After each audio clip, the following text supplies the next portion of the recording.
All right. First of all, casting of Kratos. Absolute S tier. Yes. Couldn't have done any better. Yes. Okay? Ryan Hurst, right? Right. I'm unfamiliar with his game other than he was Thor, Yeah, right? and he looks Sons of Anarchy. He looks the part, right? Any You know, like, no offense, he looks like he was in Sons of Anarchy. He might take it as a compliment. I don't know. Anyway, he looks great. He has a beard. He's familiar with the source material, right? I'm like, yeah, okay, cool, absolutely, for sure. Let's go. Jake, you don't seem convinced. I don't know if I want this show. Like, who cares? Like, that sounds harsh, but I feel like God of War 2018 landed so well for a lot of people because they were familiar with the old games. Yes. And to see the character back and retired and like that kind of old man Logan thing was cool because you had the prior history of the old stuff. Now they're making a show about some old warrior guy that nobody knows about. It's like, who cares? Why is he old and sad? Like, they can do it, but like, I'm not interested in like a rehash. Why is he old and sad? That works for a lot of agree things.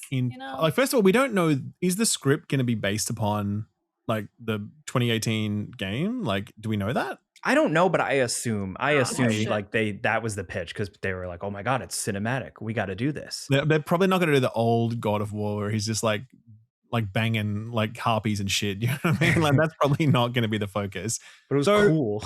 Like, pretty cool. So I guess I think that like The Last of Us is a good example of this, where just because we played The Last of Us, like there's heaps of people that didn't, and they got to experience that story and they were like, whoa, this is incredible. Oh my God, I love it. And then they saw season 2 and they were like, yo, what the fuck? What happened? You know? Peace out. I think that I do think there's value in it for people who don't play video games. A lot of people don't, and they get to see these stories and these characters. And maybe that leads them to play the video game. Cool. But even if it doesn't, they just get to experience a really cool story for the first time and meet those characters for the first time. And I think there is value in that. Furthermore, there's also value in like stuff like the Fallout TV show, which is just a completely different story, or it's mixing different storylines from the game and like remixing shit and whatever else, you know? Yeah. I think it makes sense that they're doing it. And I'm not like super pumped about it personally, but I think it's cool though. Like, I'm like, I'll be happy to be like proven wrong. Like, I'm down for it. I just, I think I can't divorce myself from me going into 2018 and appreciating it because of like prior knowledge of the character. But sure. I mean, I guess it's a good story on its own. So, yeah. I mean, the thing is that the guy making it is Ronald D. Moore, who is responsible for the Battlestar Galactica reboot. Oh. So that's that one that everyone liked, right? That's the very one. Okay. So the other casting was, they showed a picture of Sophie Turner as Lara Croft. Spectacular. Okay. Oh my God. I thought she looked incredible. Okay. Oh, she looks. I was not into the glasses. They gave her the I was not into the casting, but when they revealed the image, I was like, oh, they're like leaning into it. They're not like afraid of what Tomb Raider is, I guess. It looks like Lara Croft. She looks kind of 90s and cheesy. Cool. True. I agree. Like no woman looks like that. Nobody dresses like that, but it's cool. Like, yeah. I think the problem is, I think she looks the part. I agree, but just like, I don't think she's like, I would happily be proven wrong here, but like, I don't think I don't think she's very good in general. Do you know what I mean? Like, I saw her in Game of Thrones. She kind of had a certain role to play, fine. But then I saw her in Dark Phoenix or whatever it was. Oh, and I was yeah. like, oh, man, this is very terrible. Yeah. Oh, no. I was going to say, I don't think it's fair to hold Dark Phoenix up against anyone. I don't think anyone's. But I think she was kind of one of the main reasons that it was so bad. Do you know what I mean? Just like, she was terrible in it, right? That was the movie that nobody wanted to be there. Jennifer Lawrence was like, please kill me in the beginning. And they did. I just think you need to have like huge amounts of charisma to be Lara Croft. And I haven't seen her play a role where she has that level of charisma. So I'd love to see her pull it off. But this part, I'm just like, I think she looks the part, but I'm still not convinced. We'll see. Because I mean, Phoebe Waller-Bridge was involved and now isn't, right? Like, kind of left that project. No, I think she's like, still. I don't know. She's still executive producing or something, yeah. but I thought she was writing it. Yeah, I think that's still the case. What is that, Peggy? Is that Peggy you're talking about? Captain America's girlfriend? No. No, I'm talking about Fleabag. Oh, that one. No, yeah, she I was know the what you're talking lady in the last Indiana Jones who was like Yes. not great. about. Are you talking about The Last Crusade, the last Indiana Jones? That was the Good last one, one. right? Yeah. That was the last one. Yeah. No, the James Mangold one. No, I've never heard of that. Sorry, I think you're mistaken. That doesn't. You're thinking of The Great Circle, the hit video game. Actually, yeah. I'm actually thinking of The Great Circle. That's right. Correct. I know Phoebe Waller-Bridge is listed as the showrunner. Jason Isaacs is in it. There's a lot of people in it. Sigourney Weaver. Yeah. So what is it about? Like, is she gonna have to talk to people? Like, just do flips. There you go. Just do cool. I know, Phoebe Shoot Waller-Bridge dinosaurs. I mean, hey, year of Croft, you know? Why yeah, not? and it's such an interesting thing, like, you know, a big shift away from like what they had kind of been building Lara, even recently with like the Netflix cartoon was based on that reboot Lara too. And now it's like whiplash because it's like, oh, all right, we're doing old cool Tomb Raider. Nice. Do you remember how I was talking about we've gone cyclical. We've gone from being camp to being gritty and serious, and now we're back to camp, baby. Yeah, and I am okay with that personally. Dumb bullshit. Put Cyclops in his little underwear. Like, do it. I don't care. It's great. Yeah. Agreed. I want Cyclops in his underwear. 100%. You know what I mean? The little yellow. Oh, I know, dude. I've got the action. We all know. I still don't watch worry. 97, man. Unbelievable. Yeah, I rewatched it over the break. Can't believe it. It's yeah, incredible. It's crazy. It's crazy. Anyway. Welcome, everyone. Friends per second. We're back. Easing into 2026. Podcast about video games. Easing in. Yeah, this episode's going to be vibes and stuff we're excited about. Learning how to be friends again.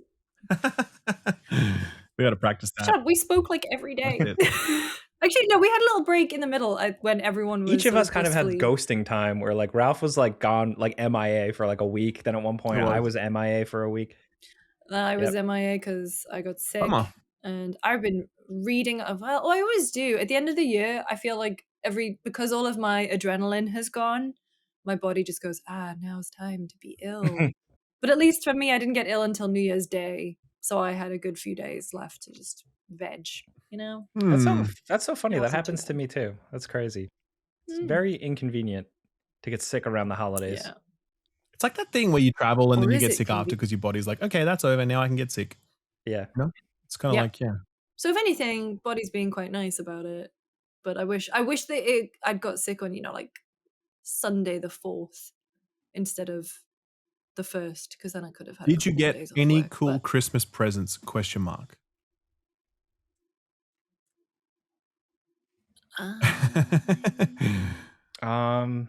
Yeah. Okay, go on. Anything you can share on the podcast, Jake? Yeah, hang on. Hang on a second. I got just keep. There we go. All right, Lucy. Okay, good chatting. We didn't really do gifts. My friend got me a cool 9 Inch Nails mug and some other stuff that I really like, and a nice candle. But we kind of decided not to do gifts. We did a big fancy dinner just before the holidays, and so that was our gift to each other. That's nice. Wait, hang on. Jake got has something. I have a cool. Nice.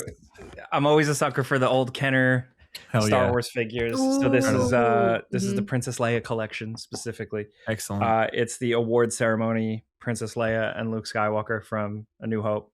Very nice. Is that medal there? Is that for Chewbacca or is that for someone else? That's for Luke. Okay, that's for Luke. Fair enough. Right. I should have had 3 in the box then. Yeah. I got a tennis racket. What'd you get? Nice. Times. Yep. No, yeah, that's a good Yonex gift. E-Zone. Yonex, if you're listening, let me know, man.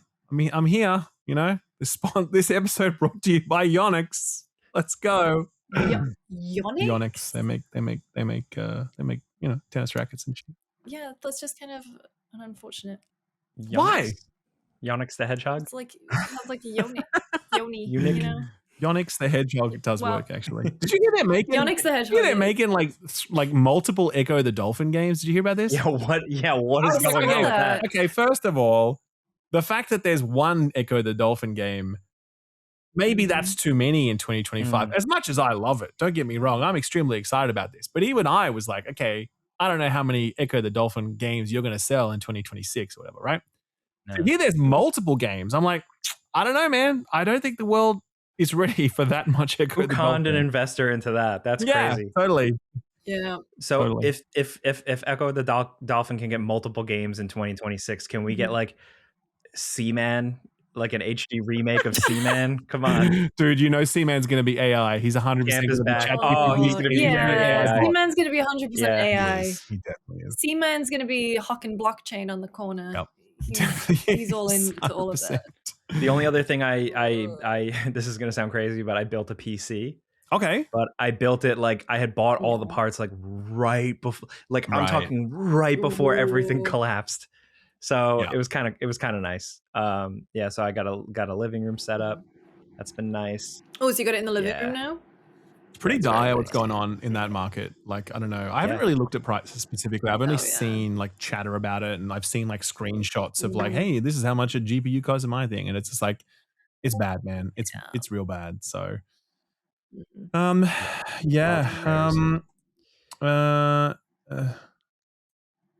what else is going on? We like I said, this is a more vibes based episode. So do you want to talk about what we did after our last episode? Yeah. Of the year, like what did you play? Did you play anything over the holidays? Because Jake and I were talking about this before you logged on, Ralph, and turns out neither of us really Not did. a ton. I didn't touch shit. I touched like Elden Ring because a friend of mine was staying with me a bunch over the holidays, and we just spent our time chatting, cooking. We watched, oh God, our Christmas Day. First of all, I made a perfect beef Wellington on my first go. Yeah, that's pretty good. Like beef welly on the first try. That's impressive. Perfect. But we'd stayed over at Greg and Jen Miller's the night before, and so we got to mine by like 11. Cracked open the wine immediately. Absolutely hammered by 4, which is when we ate. And then we watched Wicked and Phantom of the Opera and sang the whole 2 films. Wait, did you watch Wicked Part 1 and Part 2? Part 1, no, just Part 1. We haven't seen Part 2. Neither of us have seen Part 2. That was the first time I saw Part 1. Really enjoyed it. And Phantom of the Opera is a really unfortunate one. So we were much drunker than our other friend who was there, who I feel like now we might have to apologize to because we just sang at him for 5 hours. I would get awkward, I think. That was my Christmas. I think a little bit. He sang a little bit too. It's fine. He was just probably just trying to make you guys he was hostage. Yeah, I was gonna say like he kind of had to go along with he it. was in the middle, and we got to that, like, you know, when you're a little rowdy kind of drunk and you're like, let's get another one, let's make martinis, you know, like we were very excitable. And so our Christmas was kind of that. And then my friend was wanting to get back into Elden Ring, so she downloaded Elden Ring on my PlayStation, and I was like, well, I want to play Elden Ring too, so I downloaded it on my on my ROG Ally X. And we were just playing some Elden Ring. That was it. Wow. How much Elden Ring did you play? Did you play like an hour of it, or did you like, no, I did another playthrough? And I'm like, played a few hours. I did play some demos from Steam's Detective Fest this week. Is that over, by the way? Did I miss that? I think it's going. It is. It's still going. What is Steam Detective Fest? It's just basically like highlighting all of those detective-y sort of games, like, you know, the Sherlock Holmes games and Ace Attorney, and, you know, Lucy, like why are you not like why are you not featured curator on that? Like, it's like presented by Lucy James. I should set up my Steam curator. That's like all you. How do you do that? I mean, Ralph, did you just look at the camera and wink? Because you are the first fucking person I see on every Steam curator. Well, I'm the only one who takes that shit seriously. I swear to God, man. Like, I have like 55,000 followers on Steam Curator. I love that. And like, I think it's really great because when people are searching for games, like when I search for a game, like I will see my own shit pop up there, and I'm like, oh, cool, that's how people are seeing it and whatever. And it makes a lot of sense to me because obviously, like, a lot of my audience are PC gamers, and, you know, they can kind of just see my stuff there. It also lets me link through to my videos as well, which is really helpful. So they can just like kind of click on it right there. So I love it. I wish Steam would do more with it, but clearly they're just not really interested. They got other things going on. Like, building the Steam frame and the Steam cube and Steam the frame, Steam controller, which I really machines. want. I really want that controller so bad. I do Yeah. too. I was so excited for it. I bought another one in preparation for it. I bought the 8-bit do. got that That one. works really well with the dock. It has like its own little. Yeah, it's very good. I got that one. Yeah. It does I've been everything a lot. using an 8-bit do, 8-bit dough at work a lot. Yeah. It's just a nice control. Oh, so until the 19th, you got for Detective Fest. Okay, cool. Oh, it's the 8-bit dough Ultimate 2 wireless controller. Yeah. Yeah, really good. Nice. Yeah, cool. So you didn't play any video games at all, Jake? You just like went full dicked around a Kojima, little just no games, all movies. Okay, so I have like my bottom of the barrel stuff I did for like end of the year stuff for work. I played quite a bit of the Avatar Frontiers of Pandora From the Ashes DLC expansion. Tell me. Tell me, Jake Sully. No, the way they say it, I love how I don't even know Jake Sully or some shit. Jake Sully. It's good. It's good. So Ubisoft made a good Avatar game. Like when it first came, when Frontiers of Pandora came out, it was good. It's Far Cry, but it's Far Cry in the world of Pandora, and it was like fun. And if you give enough shit about Avatar, like it was cool. And now, man, they only make good games. The new expansion is inspired by the new movie with like the Fire Clan and stuff like that. So they add a section to the map, but also the map is changed because the Fire Clan people came in and like burned everything down. So it's cool to see the map transform, but also it comes off the heels of an update from a couple weeks prior that added third person mode. Yeah, which is just cool to mess around with. I know that's like what a lot of people wanted. It still kind of feels like a first person game with a third person mode. So it's like it's not perfect. Sure. But it's cool to be a big blue guy and like kick little men in the face in cool. Third person. Like it's cool. This is why you need a Steam curator. Yeah. Just transcribe that, put that like word for word. It looks like a Trump transcript, where it's just like, like it's fucking like just saying a bunch of shit. You kick him out of there. The other thing was what was it? I just yesterday I jumped into Hytale. Oh, okay. Yeah. Oh, the Minecraft killer. It's just out of this weird fascination because I remember when it was first a thing, Minecraft people and like younger Minecraft folks talked about it like it was like this incredible holy grail thing that was coming. There was a lot of hype around it, and then it just kind of like dissipated, but it was still a thing. And then so Riot bought into it, then they bought it, and then they shit canned it summer of last year. And then the original creator of it, and I guess like the reformed group, because it was like modders essentially that were working on it, they got the rights back to it, and they very quickly got it out the door to early access in a really short time frame. And it's still very early access, but it is cool. It kind of feels like maximalist Minecraft, where in what way? There's like a billion more building options and crafting options, and it's instead of Minecraft where it's like you could build a chair, you could build this. It's like you could build a chair with crystals on it. You could do different types of windows. If you chop down a tree, there's like 9 different types of trees and 100 different types of biomes that you have different levels of different wood qualities and stuff like that. There's light RPG elements. There's like genuine combat. It's still iffy, but yeah, it's definitely like good bones. It's just like very not content complete. Like you're coming across dungeons that are work in progress and like closed off. So it's a bummer that Riot didn't go down that path and like keep supporting it. I mean, obviously there was development issues, because if it's like, I don't know, they handed it back to this team, and if it's still like in this shape, like 10 years in development, then clearly like Riot were like, yo, we've given you some runway. That's enough, like fair enough. But it's a bit of a bummer because, like it seems really cool. People really love it. Like we have a member of our team, Maddie, who was obsessed with Hytale. She loves it. So I don't know, it'd be nice if it was being supported more. But the early access sales have funded like 2 years of development. Yeah. I think it was like 400,000 concurrent players or some shit or something. Was it something like that? Jeez. Yeah, I saw the 2.5 mil. Yeah, it's like popped off massively. around.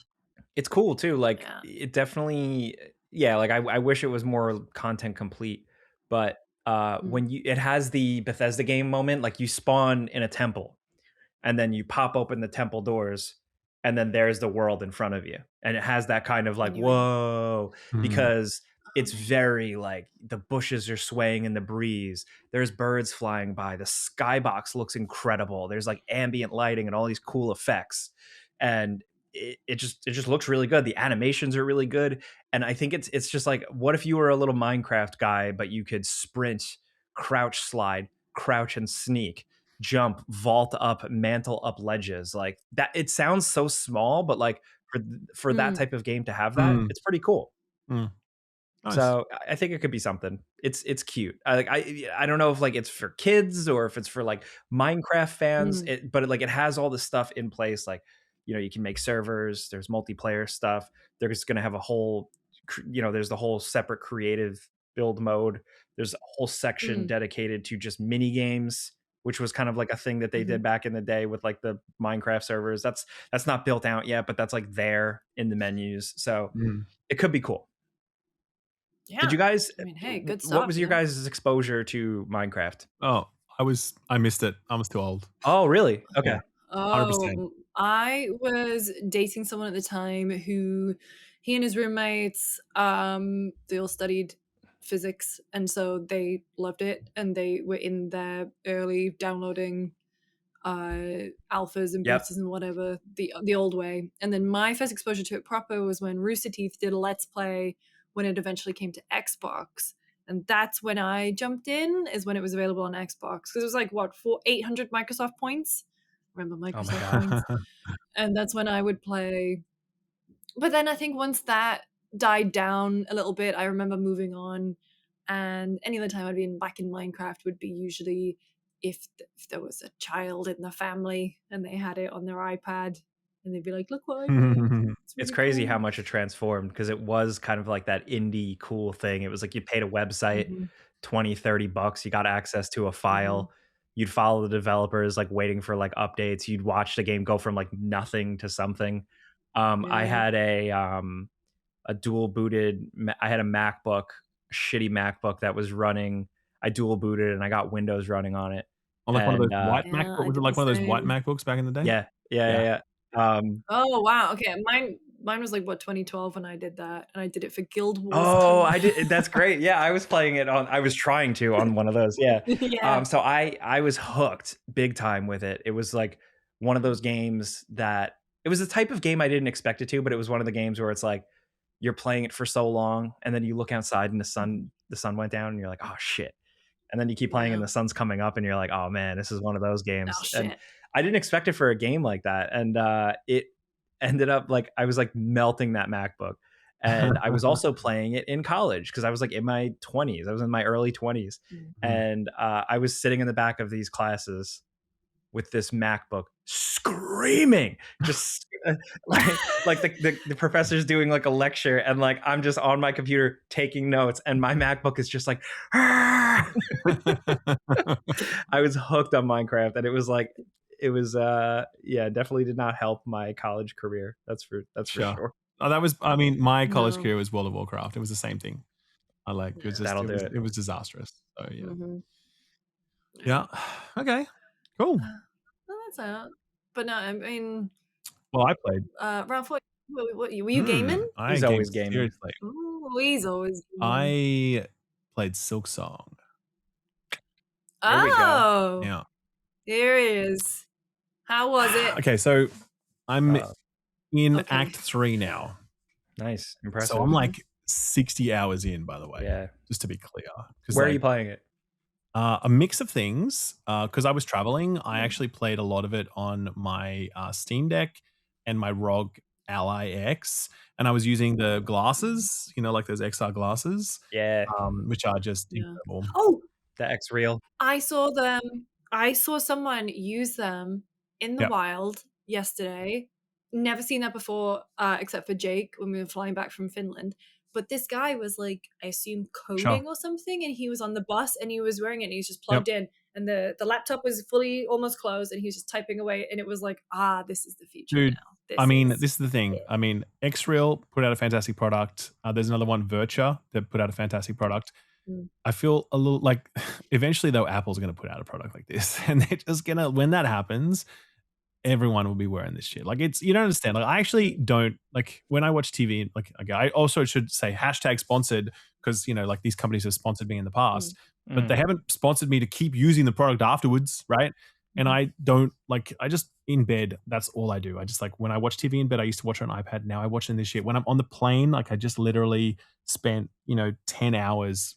It's a game Flying. changer for planes. Dude, it's That's absolutely like the idea of having to do this for 10 hours. Oh my God. So you just literally sit there and you just have the Steam It's Deck in your lap posture. or whatever, Yeah. and you look straight ahead and you kind of like sit back in your chair like this and you are playing on a massive ass screen. It's so fucking good, man. I Honestly played like can't recommend it more. 20% of Expedition 33 through Yeah. that. Yeah. It was It's so fine. good. Anyway, point is, I was playing on a variety of devices and Silksong is extraordinary. Like it's so incredible. Like I really wasn't quite ready for just how good it is through like acts 1 and 2. I think act 3 sucks balls. I think it sucks big time. I'm not having fun with it at all. Is And it run back stuff? What So is what- it? No. Yeah, what's the difference? What's the difference? So As someone I who's think ne'er touched. this is it. I guess Fortnite. we'll say like some light spoilers. I don't know how much people care about spoilers. So I'm not gonna. I don't know. It's hard. It's not a story. They're not story spoilers. It's just like gameplay spoilers, whatever else. So if you really don't want to hear about this, I guess just like skip ahead of the Silksong section. There'll be some chapters below, whatever. But like acts 1 and 2 are just like flawless. I think like there's been discourse about like the run back stuff, and I think it's actually really overblown. I don't think the run backs are that bad in Act 1 and 2. In fact, I don't think they're really that bad throughout most of the game. There's only one run back that I can think of where I'm like, you're kind of taking the piss here a little bit. Like people who have played will know, like the Last Judge run back to Blasted Lands or whatever else. But anyway, Act 3 though, there's no new zones. You're just fighting a lot of the same enemies you've already fought, only now they have more health and some bullshit attacks. The bosses are like I'm fighting this boss at the moment. Her name's Carmelita, and she's fucked, man. And like not in a fun way, not in a way that's like yeah. And like again, I've played this game. I have no difficulty. Like it's been challenging, but I've never felt like this is annoying. But her, I'm just like I'm not having fun. There's a lot of gauntlets that where you just every time you die to her, by the way, you kind of need to do a gauntlet before then where some like enemies spawn. And this is a general theme in Act 3 where they just throw so many of these gauntlets at you all the time. There's one boss encounter that's literally just like 3 of these gauntlets in a row where you're just fighting all these waves of enemies that come through. And if you fail at like the last wave of enemies on the third, gauntlet run, you've got to go right back to the start and do it all over again. So I don't know. I just feel like I think Acts 1 and 2 are just like it's such an extraordinary game. One of the boss encounters made me like emotional because like there's this boss called like Cogwork Dancers, and they're like dancing in sync with one another, and when you kill one, the other one keeps dancing as though its partner's meant to be there and they're not, and it's kind of it's hard and there's a full story behind it as well with the way that works, and it's beautifully told. Anyway, incredible game. But then Act 3 hits and I'm just like having way less fun, and I'm frustrated with the kind of difficulty it's throwing at me, and I'm also tired because I feel like, well, I've put in a lot of work and I've accomplished so much and collected so many things. I'm like, I'm kind of ready to be done with this, but you're telling me that there's all this extra shit, and a lot of it is kind of just asking me to kill enemies I've already killed and then kill them in gauntlets where I just can't fuck up and I just need to keep doing it. And, the boss difficulty is just like ramped to very, very, very challenging levels. So I don't know. I think it's easily a strong recommend for sure. But I think Act 3 has really made me enjoy it less. And I almost feel like I'm going to do the rest of Act 3 for sure. But right now, I feel like telling someone like, hey, you should probably just play Acts 1 and 2 and then like, that's it. You've seen the best this game has to offer. And at that point, if you really want that ultimate difficulty challenge and you're ready for that level of punishment, you can do it just to prove to yourself that you can do it. But I'm not seeing or experiencing new things while I'm doing that. And it's not as good as a result, you know.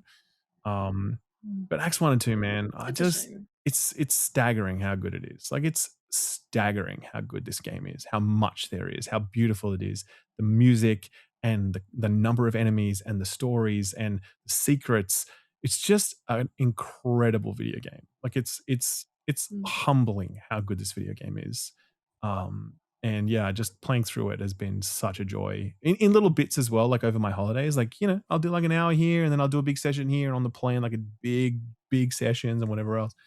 But yeah, man, incredible. So you guys didn't play, you didn't play it at all, Luce? Well, I played a bunch of stuff in Detective Fest. That was in like Silksong, But the sorry. thing is that no, I didn't even You haven't played play. any of it. I played a bit of Hollow Right. Knight. I didn't.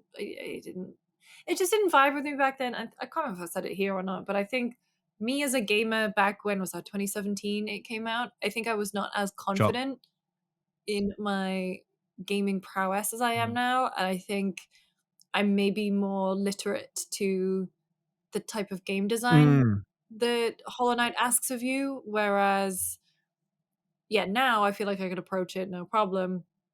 But the problem is now is my job is focusing pretty much solely on the now and next.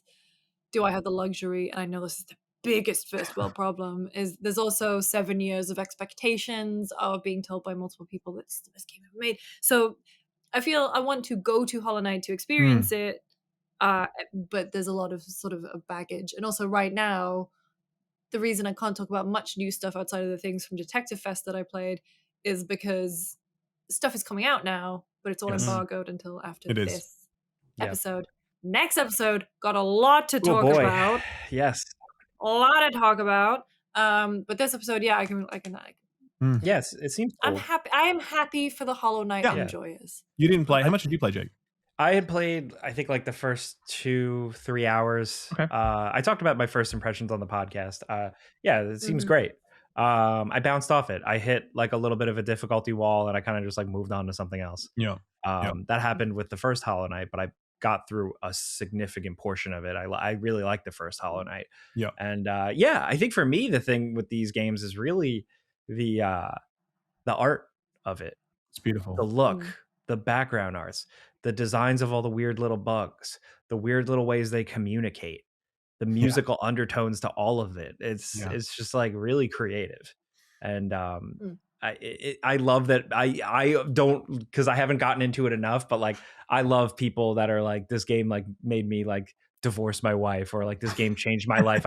I took up Buddhism after I played this game. Like people say crazy stuff about it, like, and it's cool. It's great. Like I think it is one of those sorts of games, I think, because it's as wide as it is deep. I think that any part of it you want to look at, there is just such thought and like complexity and sophistication under all of it. You know, even a simple thing like a single tool and the way it allows you to kind of like move backwards quickly is still subtly impactful if you understand exactly how that's working and how it functions in combat and what that means. But there's just so much, and the fact that it's all strung together the way that it is, and with the story that it has, and the visuals that it's got, and the level design, like it's as accomplished a game in terms of like its combat as it is in its platforming. Some of the platforming challenges are so wild; they will just like, oh my god, like Celeste level kind of challenges where you're just like, are you fucking kidding me right now? Do you really want me to do that? And then you do it, and I think that's one of the best feelings about it, because I remember feeling like the difficulty that you sort of spoke about, where I'm just like, okay, there's no way they can make it harder than this, right? And that turns out that that's like a 2 out of 10 in terms of difficulty, right? And they just keep ratcheting you up and up and up, and you just keep getting better and better. And eventually, like, you can do it. And then you look back on those other challenges that you had before, and you're like, bro, what the fuck was I complaining about? That was nothing, because it's just giving you so many tools and so much expertise and so much knowledge that you can just do some crazy, incredible things that surprise yourself based on your mastery of the game. And that is a really great place to be. And I think the reason I'm not enjoying Act 3 is because it doesn't feel like that same curve now. The curve from 2 to 8 has been so smart and gradual and so satisfying. But now that I'm on like that 9 to 10 bit, it feels shit. You know what I mean? Like, it doesn't pacing feel change. good. Yeah, I'm not learning new skills now. I'm just dealing with bosses that are just being faster and covering like 9/10 of the screen with bullshit so that I need to position Hornet in like one little tiny corner of the screen that's not exploding. You know what I mean? And yeah, look, I know Get Good and whatever else. And yeah, that's true. Like there's people who can do this shit no problem. Like for your average person, like only 20% of people who have bought Hollow Knight or booted it up, I should say, have actually finished the true ending, right? At the end of Act 3. 20%, you know? You compare that to Elden Ring, which has roughly 40% completion. Like, is that good? I don't think that's good. I don't think the goal should be a game where only 20% of your player base is finishing it. I think you've probably got something wrong there, you know? And that's what I'm experiencing. Having said that, I haven't finished Act 3. Maybe I feel very differently when I've done the whole thing. Yeah. Like I said, right now I'm not vibing with Act 3. Are you considering making a video? Yeah, I think I will actually. It's challenging because I feel like, Jakey's video was just like covered it so well in such an interesting way. And then I think even like Yahtzee with like his video where he kind of quit the game at a really notable point where a lot of people quit the game. I think that really covers some of what I'm talking about. But I think pushing forward into Act 3, I have my own thoughts about its difficulty and some of its other design decisions like tools and the tools economy and how that kind of sucks. And like some of its approaches to like, secrets and what have you. I don't know. I have my own thoughts, but I would say this. I don't think my thoughts are like are massively different from other people's. But I feel that the game has meant a lot to me. I think I don't know if it's the best Metroidvania I've played. I mean, probably, certainly Act 1 and 2, I think it's the best Metroidvania I've played. Like, and playing it so soon after Metroid Prime 4, you're just like, "Oh, okay. Now we're talking. Like, this is how it should be." And obviously totally different genres in inverted commas, but like everything that was so disappointing and boring about Metroid Prime 4 was just like, you know, You didn't love collecting those green gems? I still can't believe that they made me do that. Crystals, I'm Green sorry. crystals, oh my god. Like, it I just heard you boys talk about it. I was like, I'm just, not doing like, this. it just really showed me, like, yeah, Metroidvanias, when you do them right, there's just something about them, man, And I think Hollow Knight Silksong is Acts 1 and 2 are, I think, the best Metroidvania I've ever played. And I want to do another playthrough on that basis.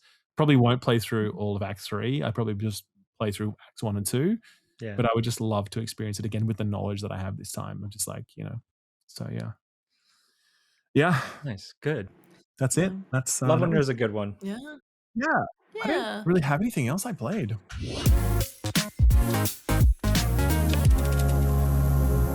This episode is brought to you by Raycons. Now, you obviously would be aware of Raycons everyday earbuds. They're all over the internet and have been for a long time. Now, this is one of their newer products. This is their, what do you even call this one? Is it the open? It's the essential open earbuds. That's right. Yeah, cool. So basically the difference with these ones is that they don't actually go into your ear. They just sit over the top of your ear, like so, right? Yep.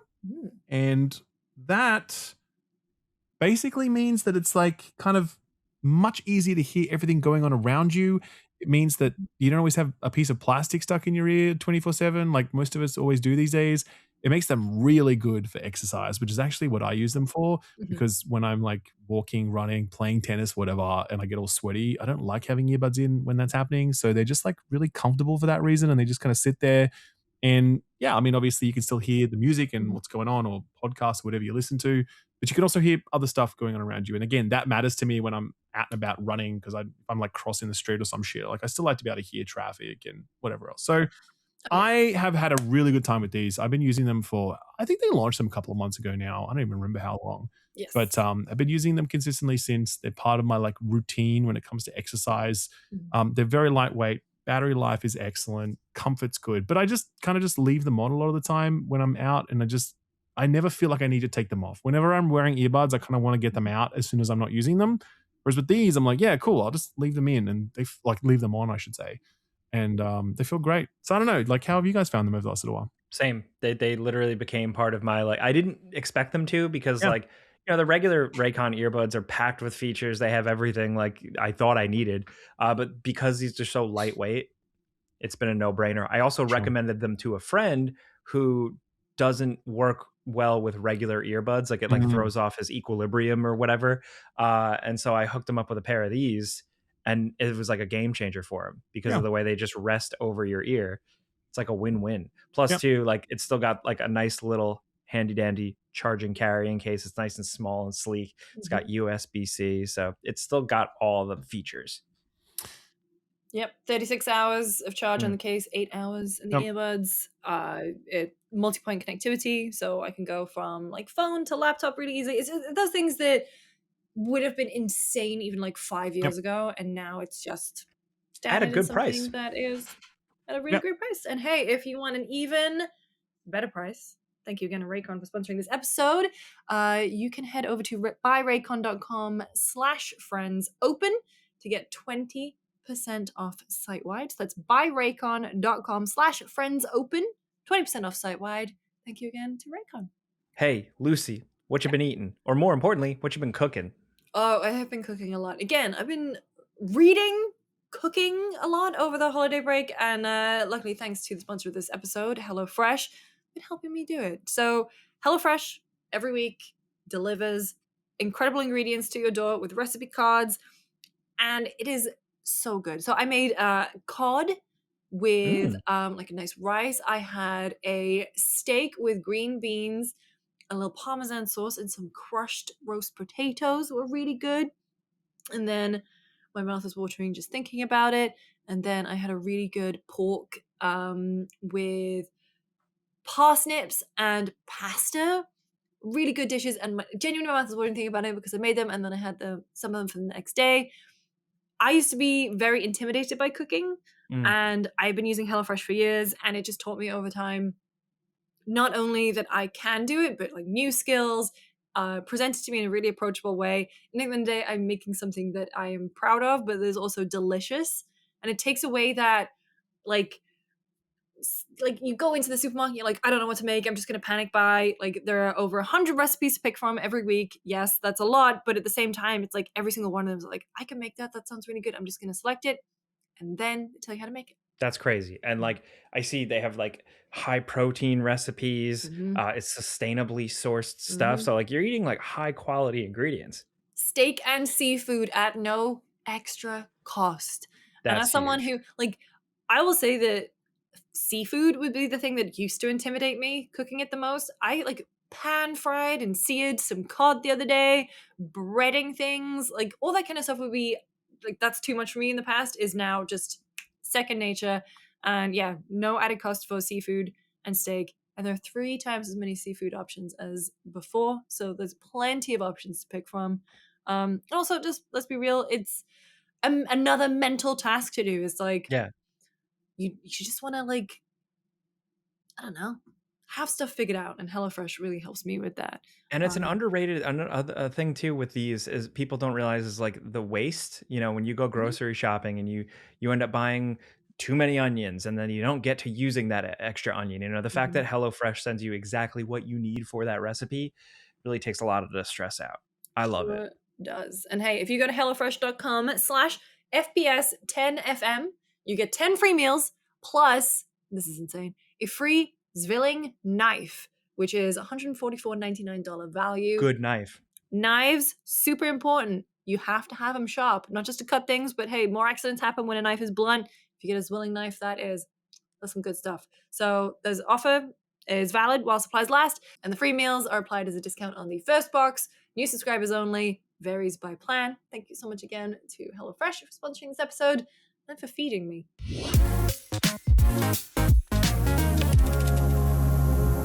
My latest haul. Titanic 4K. Oh, bro. Titanic. A Country for Old Men. Nice. Warriors. Excellent. Okay. Kingdom of Heaven, baby. Kingdom of Heaven. Oh, the director's cut. Director's cut. Oh, yeah, absolutely. Yeah. I'm not gonna go for that plebby fucking, That's awesome. Away, that's awesome.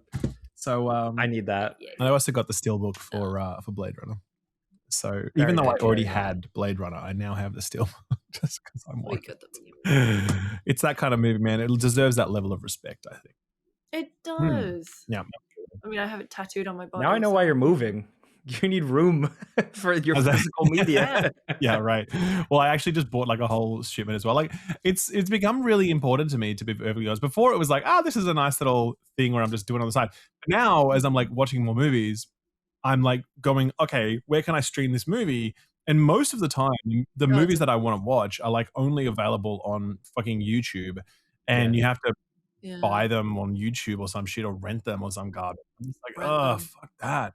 So it's important to me to like build this library. Also because, and I saw this headline the other day, like this is the first decade that we haven't had a new physical media platform or like format. Yeah, because it was like we had VHS to DVD, DVD to Blu-ray, Blu-ray to 4K, and that represents the last 30 years, right? And this is the new decade. Poor Betamax. Yeah, that's right, Rip. But yeah, this is it, and it's also, but I think it's because like I don't know how much better you could make it. You know, like if you pump it to 8K, is it getting cleaner? I don't think so, man. Like that's it. I think 4K is kind of like the event horizon. We're there. And so now I feel very good about like building a library, knowing like, cool, all right, this is probably going to be it, you know? Yeah, I feel the same way. Wait, are we recording? Yeah, we're recording. We're back. We're back when I started showing off Titanic. Okay, good. I was just checking. Okay, but also seeing Titanic, and I haven't watched it again recently, so I don't know how I'm gonna feel.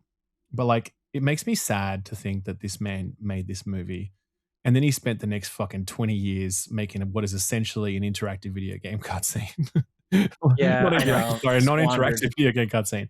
It's kind of like it's like, well, I'm happy, he's happy type thing. I'm not though. I'm not happy. He's happy. I don't care about James Cameron's happiness. Just give us what we want. So, I have been reading a lot over, like that's why I haven't really been playing many games. So speaking of James Cameron, he has optioned a book that I read over the years Atomic Bomb that I became.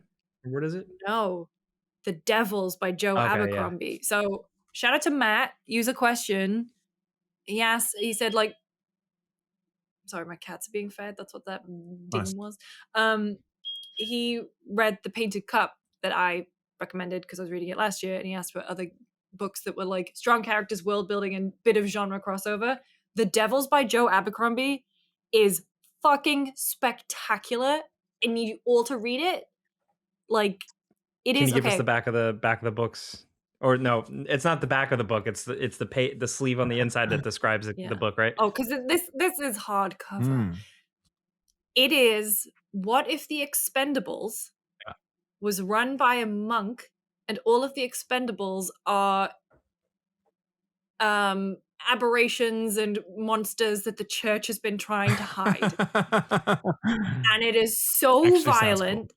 There's like a bunch of it does like chapters in POV, and just the way that they think and feel different. Like I have never read a book where I knew exactly who that character was within a paragraph. He is so good at writing that I devoured it. And like everyone, I posted on my Instagram story, and everyone was like, you have to go back and read the Law trilogy. So I've read a few books in between, and that's, I think next weekend I'm going to go and get that from my local bookstore, because like Ralph, who's been getting in physical media and movies, I've been really into having physical media books. I had a Kindle, used a Kindle for years, but I have greater enjoyment of holding something in my hand. And then at the end, it was someone from EA, like when I was doing the Star Wars celebration last year, we were talking about books, and she just said something that was so good, and it was, I love reading physical books because then I put it on my bookshelf and that's my trophy. I was like, I love that. And so now Thanksgiving I built in a bookcase, and I've been just putting more in there. So anyway, the Devils by Joe Abercrombie. The pitch sounds like League of Extraordinary Gentlemen, but 10 times cooler and like creepier. Yes. That's awesome. Yes. And so what, James Cameron's optioned that? Yeah, no, he's on the back of the book. He's the guy who's like, I love this. This is insane. I read it all the time in my submarine. And he is allegedly writing the script with Joe Abercrombie for the movie that he's going to do. Unfortunately, after 10 more Avatar movies, that might not happen now. Maybe his Atomic. I think he's stepping off. I think he's entertaining the idea that there's no more Avatar movies. Is there going to be one more and then he's done?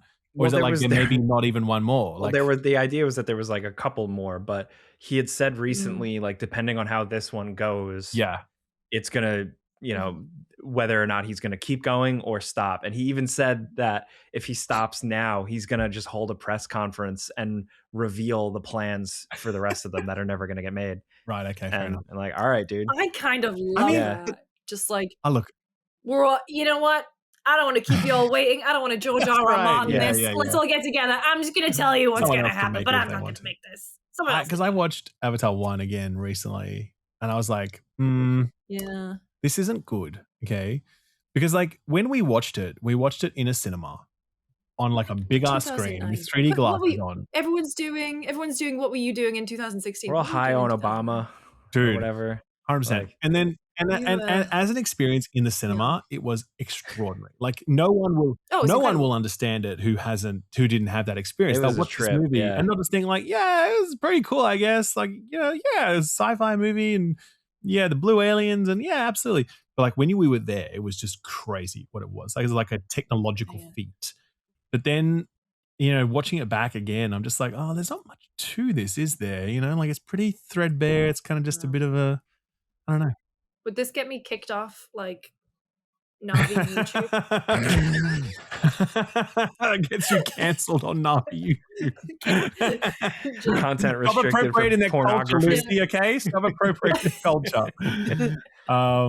So, I don't know, man. For audio listeners, I'm sorry. I touched two strands of my hair together. Like that's right. How they fuck. It's not how they fuck. It's how they communicate. That's how they communicate with their God. I thought it's how they fuck. Kind of like mind fuck. Like they can, they derive pleasure from mind and body connection. I'll tell you a funny story. I guess that's sex. This is totally off. This is totally off topic, by the way. But we were talking about Echo the dolphin, right? Yeah. Okay. Where's this going? Bear with me. This got nothing to do with video games, by the way. We're just talking. So I was reading Reddit or whatever, and two people talking about dolphins and how they're inspired, like Echo the dolphin's inspired by this like researcher who would like take an LSD and. Oh, I know exactly where this is going. And I saw this link to this story about like, it's like, and also he was connected to that story of that like that dolphin that fell in love with a woman and then killed itself. I'm like, what the fuck is that? Do you know the background of that study? Well, I read that now. Now that I've read it. Yeah. Like long story short, this woman like moved into a room, like a purpose-built room with this dolphin and then like lived with it for like 6 months or some shit, just being with it constantly. And eventually she would like jerk off the dolphin to like help him relieve his sexual tension because he couldn't be with female dolphins. And then like the experiment ended or whatever. And then he had to be like taken away. And then apparently he just like sank himself to the bottom of the water and just didn't breathe again and committed suicide. And I was just like, oh my God, I cannot believe that was a real story that I just read. It was a write-up in The Guardian, by the way. That's real? Fucked. That's a real story. Yes. This is not made Lucy, up. It's a real thing. Fuck your books. That's a story. That's a story right there. Oh my God. Make a movie of that from the dolphin's perspective. Like the dolphin narrates it. I think if it's the same one I'm thinking of, it's because they thought dolphins were the closest animal to be able to learn human language. Right. So that's why she was living with it, was to and she was like, they were making progress because they would use that like blowhole or whatever to make as human sounds. But go back. She was jerking it off. So like when did the ethics like go out the window with her scientific method? I mean, it was the 70s. There was a lot of LSD flowing around back then. It was a different time. Yeah. So it was, I remember we learned about that when I was doing psychology. We were like, language. Don't jerk off. And they were like, dolphin. All right. Okay.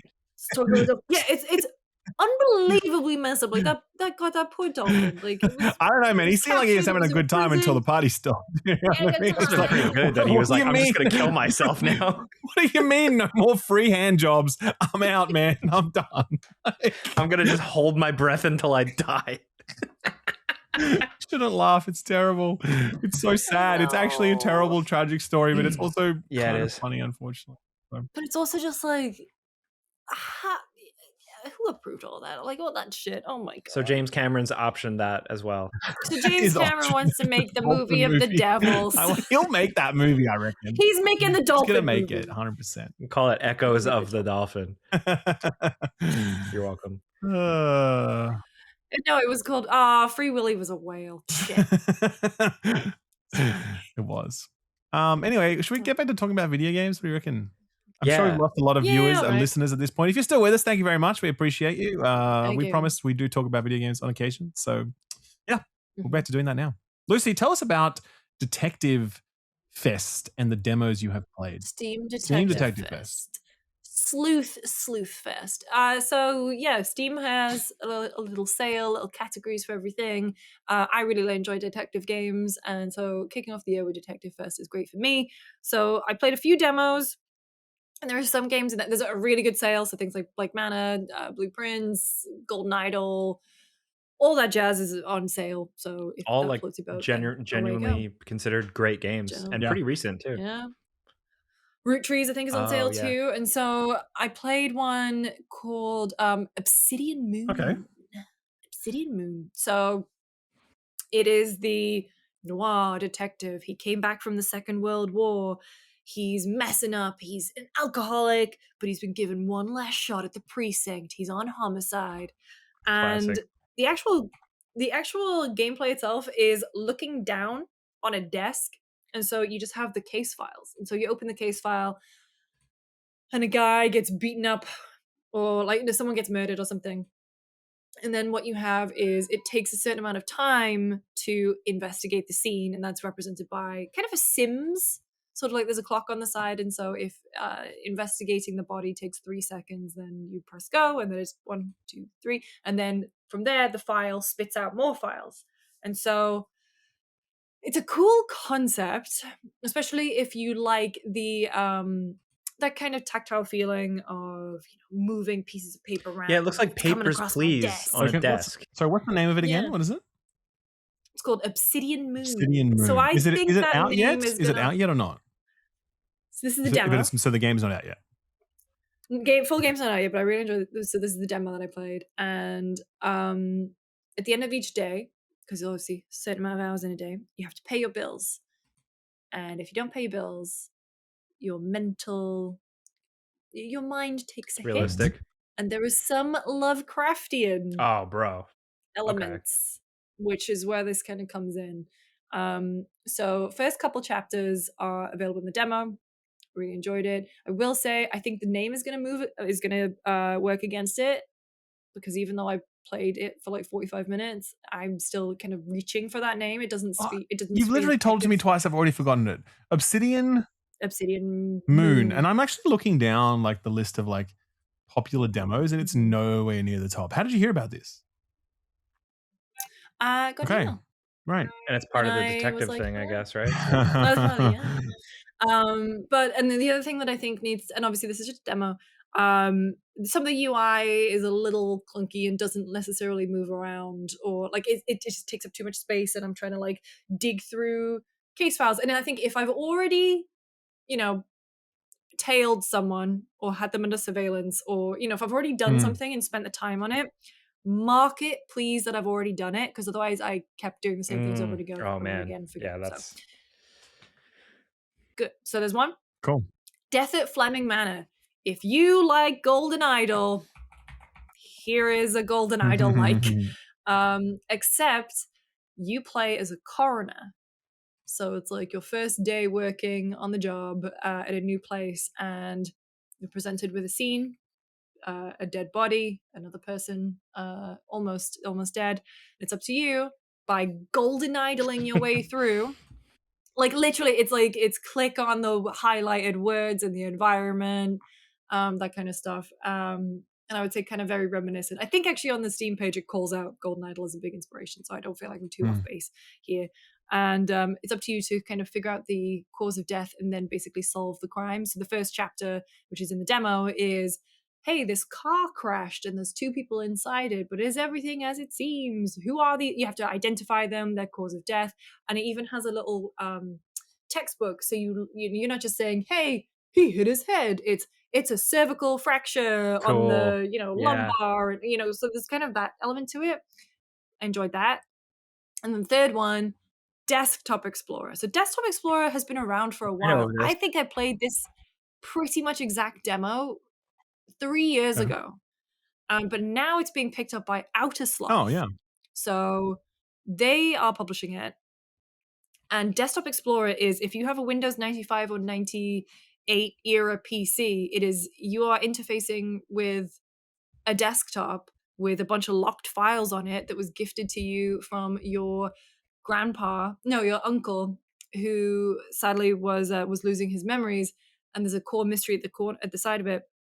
And what you have to do is you have to basically you're not connected to the internet. You have to use what is on the PC. So inspecting files, properties, resizing images to get clues, using like Microsoft Paint or, legally distinct Microsoft Paint. And it is, if you grew up using those operating systems, it is things that only our generation know how to do, by the way.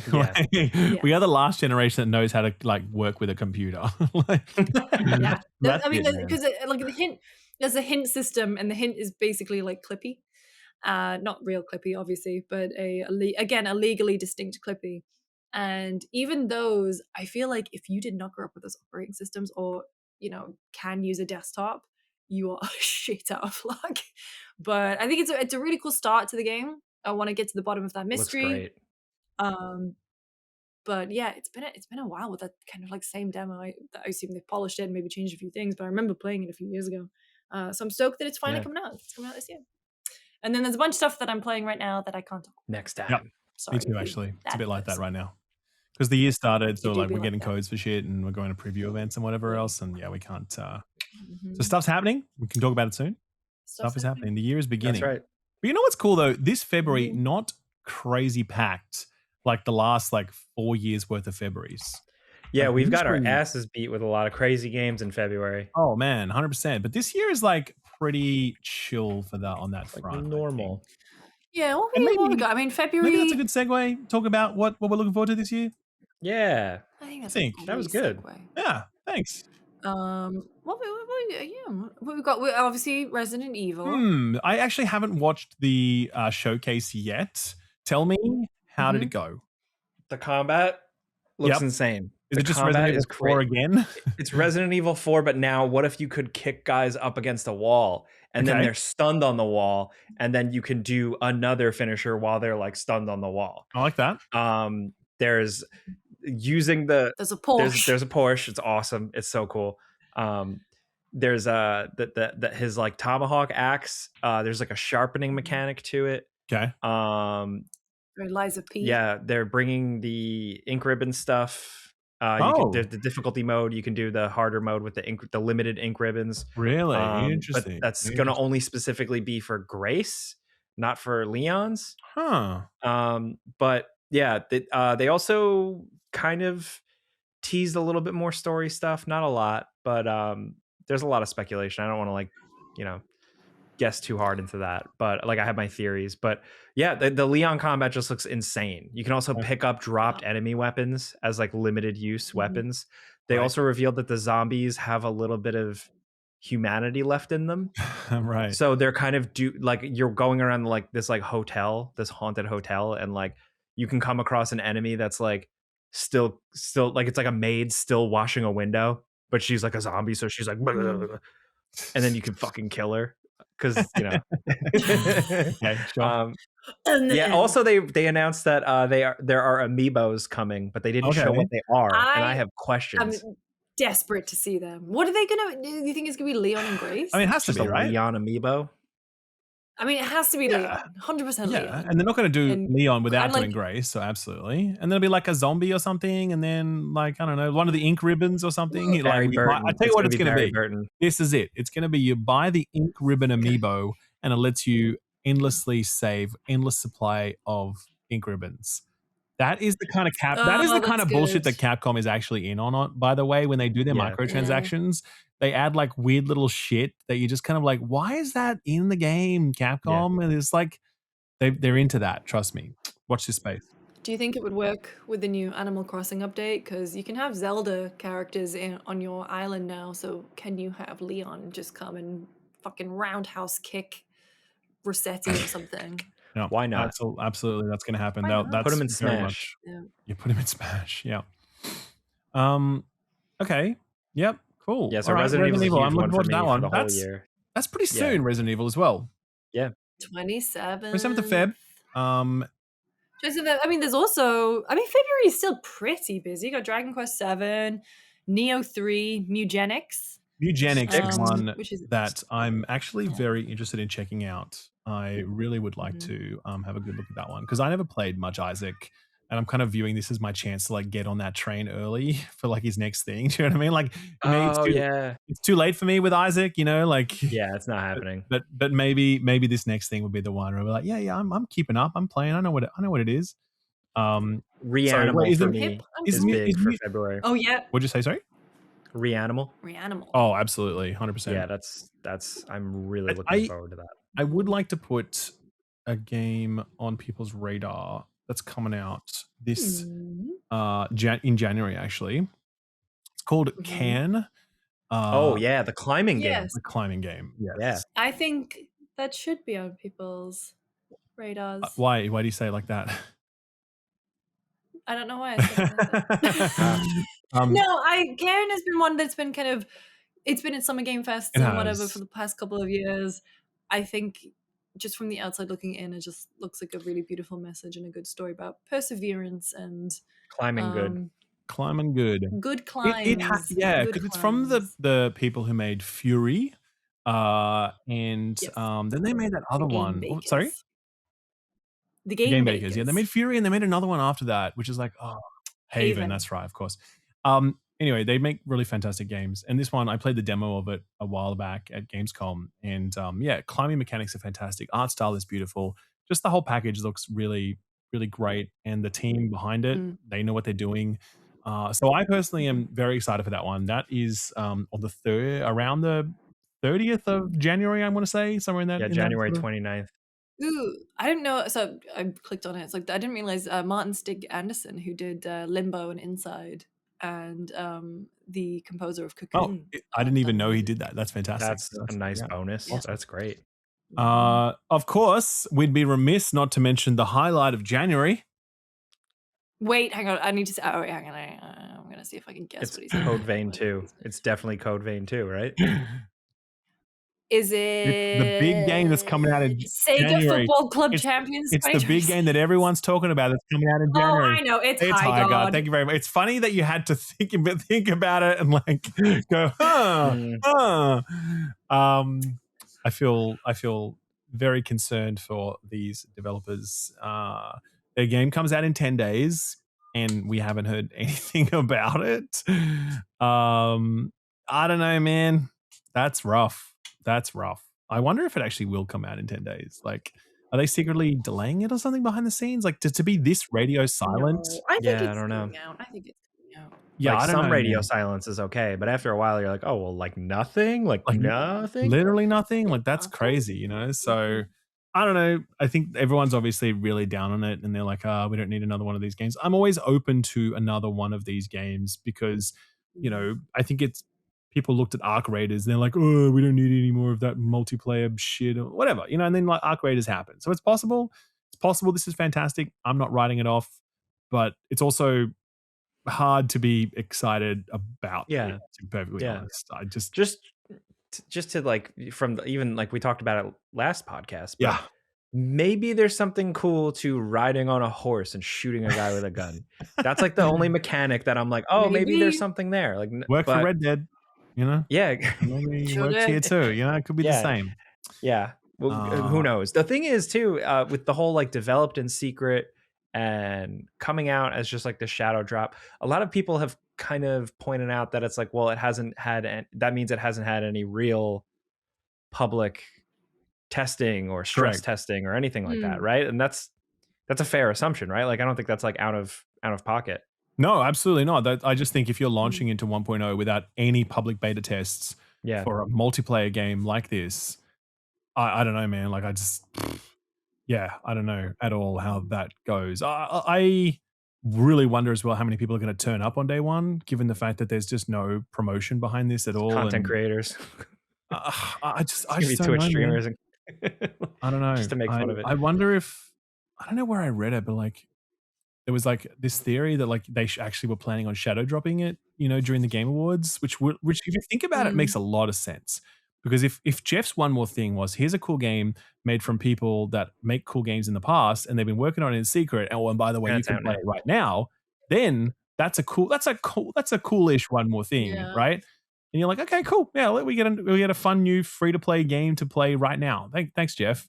Yeah. But for it to be like, hey, it's coming out in 6 weeks, if you can still remember it by then, like that's a different thing.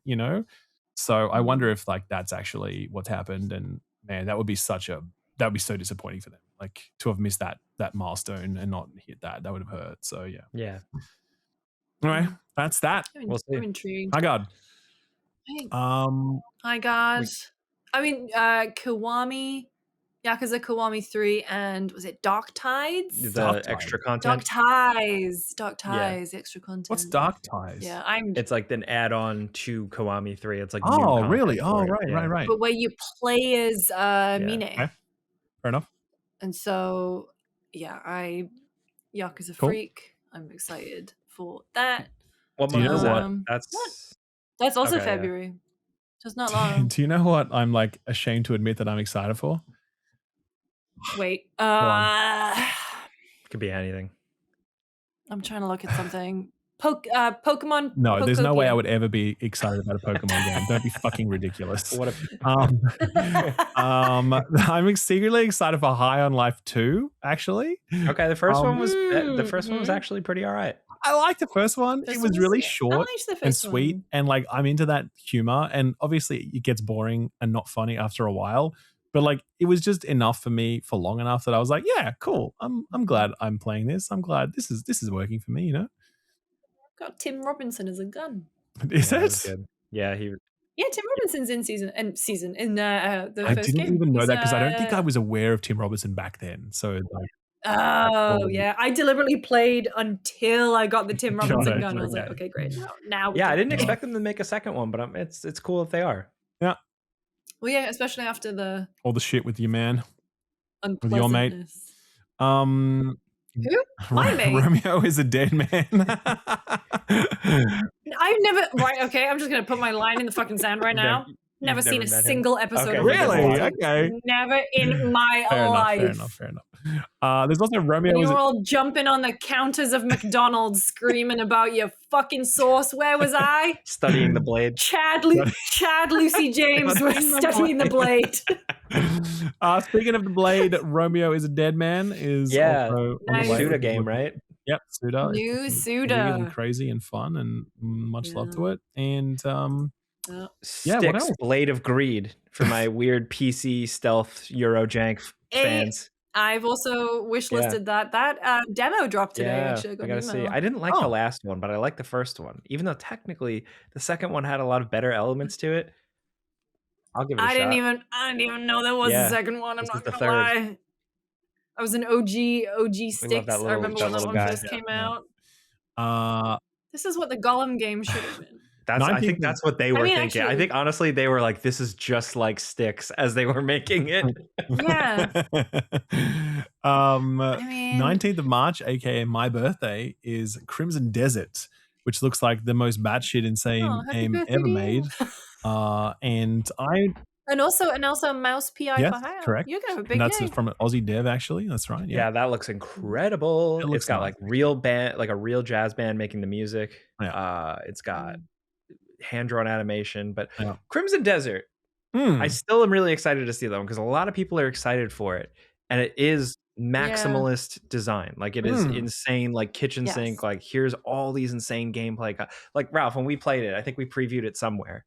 We kind of were both aligned where we're like, holy shit, that is a lot of shit. There's a lot of video game. Yeah. So Max, I think I said this before, like Max Blumenthal, who I work with, he's kind of his online handle is Rin Harasaki. He is he's very fucking good at games. he is the guy who does all of GameSpot's things you didn't know about Breath of the Wild. He does like challenge runs. Actually, yeah. He's really yes. He had a great time with Crimson Desert because he was like, "This is where I thrive. Sure. Give me these buttons. Give me You can do combos." crazy Whereas stuff, yeah, and I was just, I took one look at it and I was like, I was just playing. I was like, "That's you made me wish intimidating to I had me." 3 hands. You need more like me because I'm playing it and I'm like, where's the emotion? Where's the characters? Why don't I care about this guy? Like, What's the arc? What's the arc? But it's going to be an interesting one to check out. Definitely. Also, was going to be in March, but now been delayed until May is 007 First Lights. That's right. I'm One of my most. cool. I am very skeptical about Lenny Kravitz, and I remain as such.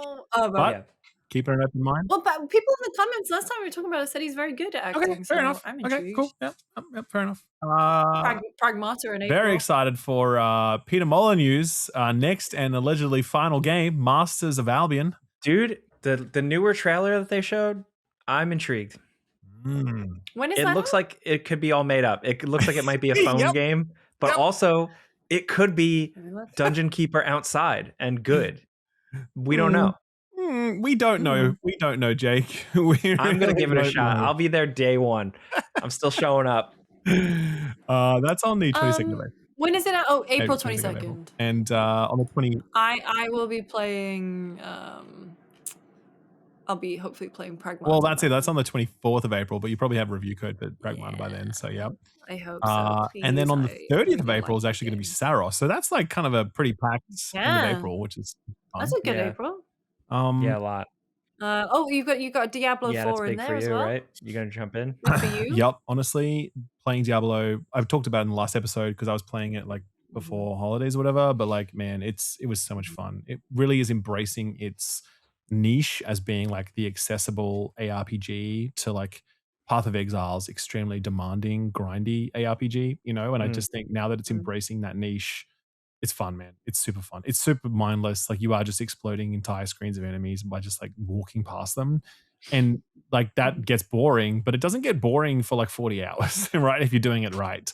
And that's fine. You just play that 40 hours and then in a season and then you move on with your life. Like that's enough, you know? Yeah. So I am actually quite. Who is the Lord of Hatred in the lore?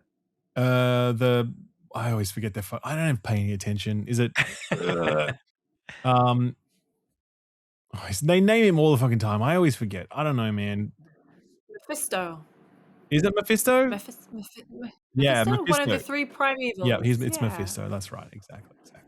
Why not? Again, I never care about the lore. Is Diablo a guy in Diablo? He is, right? Yeah, Diablo's the guy. Yeah, he is. Yeah. Yep. He sounds like that. Wait, he that should guy be the was Lord of guy? Hatred. He's kind of just the lord of all the bad things, really. The lord of everything bad. He's got a little bit of everything, you know. So yeah, that's anything else. Obviously there's GTA. Mixtape. Oh, absolutely mixtape. No, you're right. That was mixtape. But do they have a new date? They delayed it. They haven't got a new date yet, do they? I don't know if they No, have they a don't. new I date. thought that was like nearly out. It was, and then it got bumped. It got bumped. And so, let me have a look. mixtape. By the way, anyone who hasn't gotten on their radar, you absolutely should, especially our demographic. Let's put it that way. It's really appealing. It's 2026. Say again? If you like John Hughes movies, music, Is that the people who feeling made The Artful Escape? Yes. Okay, Yes. then I'm in. All right. Yep. I didn't really like. I was like the trailer. I was like, okay. No, dude, you don't understand. It's incredible. Jake. Kind of just looked like Life is Strange. I was like, okay. Shut the fuck up, Jake. Don't even. Don't you okay. dare. All right, cool. Trust me, No, when I'm in. Like it was the best demo I played at Summer Games that year. All right, One cool. of Me them, too. for sure. I did not have an appointment for it. And I was walking down that big like concourse in the middle. Ralph just looks at me and just go, I like cross paths with him and just goes, "Go play mixtape right now." And like basically frog marched me to the Annapurna booth and they snuck us in and I played it with Ben Starr and we were just like, yeah, 100%. This is incredible. I'm in because the Artful Escape was like in my top 10 games of the year when it came out. I freaking love that. So yeah. Cool. Mixtape is one of my. There is Phantom Blade Zero. Oh yeah. Yeah, that looks cool as shit. Coming That's coming out in September. September? Yeah. Yep. Just a fun action combat game. I've been playing that Yeah. multiple times during its development, like at different Yeah. stages, and like Mhm. kind of at the start where it was a bit sloppy, and then like it's tightening up over time. And the most recent demo I played last year was like, oh shit, okay, this is feeling good now. This is like where it needs to be. And Yeah. boss design was really cool, and I was very into it. It's not a Souls-like, it's an action game. It's much closer to like Ninja Gaiden than it is like Souls-likes. But just really cool, and I reckon it's going to do super well. That's my prediction. Really So, creative I mean, weapons. they have a lot of faith in that Yes. game. Like you said, they've been showing it off, and they've been confident at every turn. But like where was it? Gamescom, they had a bigger build of it, and it was just really. Yep. It's a fun time. There's little game GTA 6. You might have heard of it. It's coming out this year as well, in like November now or some shit if we're lucky. Do we think it's coming out in November? I don't know, man. Who knows? November 19th. I'm really just a focused on a little deep into holiday season for a game like that. Look, I don't even think it. Because 5 was what, September, and then everything was like a month later for online. I don't even think it matters. Like just because it's its own thing. Yeah, it's still gonna sell 200 million copies over the next 20 years. Do you know what I mean? Like it doesn't matter. Like it's, you know what I mean? Personally, I'm just still really focused on the industrial dispute that's going on. I don't know, sorry if you guys saw did you see the People Make Games video talking about? I haven't watched it yet. And it's some serious bullshit, like what Rockstar's doing and the spurious reasons that they provided for sacking those 34 people. And like one person just like said one innocuous thing in a Discord one time, and now they've lost their job. And like it's fucking disgusting. Like I really encourage everyone to go and read watch that People Make Games report. I don't think Rockstar should be allowed to get away with this. If you wanted to, I don't know, man. It just seems incredibly wrong. So do pay attention to it. I don't think we should at all gloss over it because it sucks. It sucks big time. Yeah. So other than that, well, Fable's this year as well, right? It's got to be. Fables this year. I mean, we'll find out next week at the Direct, right? True. Oh, and a Forza too. And a Forza, Forza Japan. I'm actually, that's a good place for it. I agree. I'm excited for that. Excited. I like it. I like it. Yeah, it's a good little. I wasn't really into it until I played the most recent one, and I was like, oh, okay, I see the appeal. I'm into this now. Anything else? There's a few like other things. So there's a lot of stuff that isn't dated. Like I have like Valor Mortis. Out of Words. I'm sorry, I just talked over you again. The delay is a little bit. It I is just a bit totally cut you No, off. so I've noticed this call has been. My bad. No, I'm just no, extra as rude. in like for all of us. I'm extra rude. You're from Long Island. I was gonna say, don't keep this in. If we ever talk over each other, it's because the internet is still not caught up to where it should be in terms of video calls. I'm far away.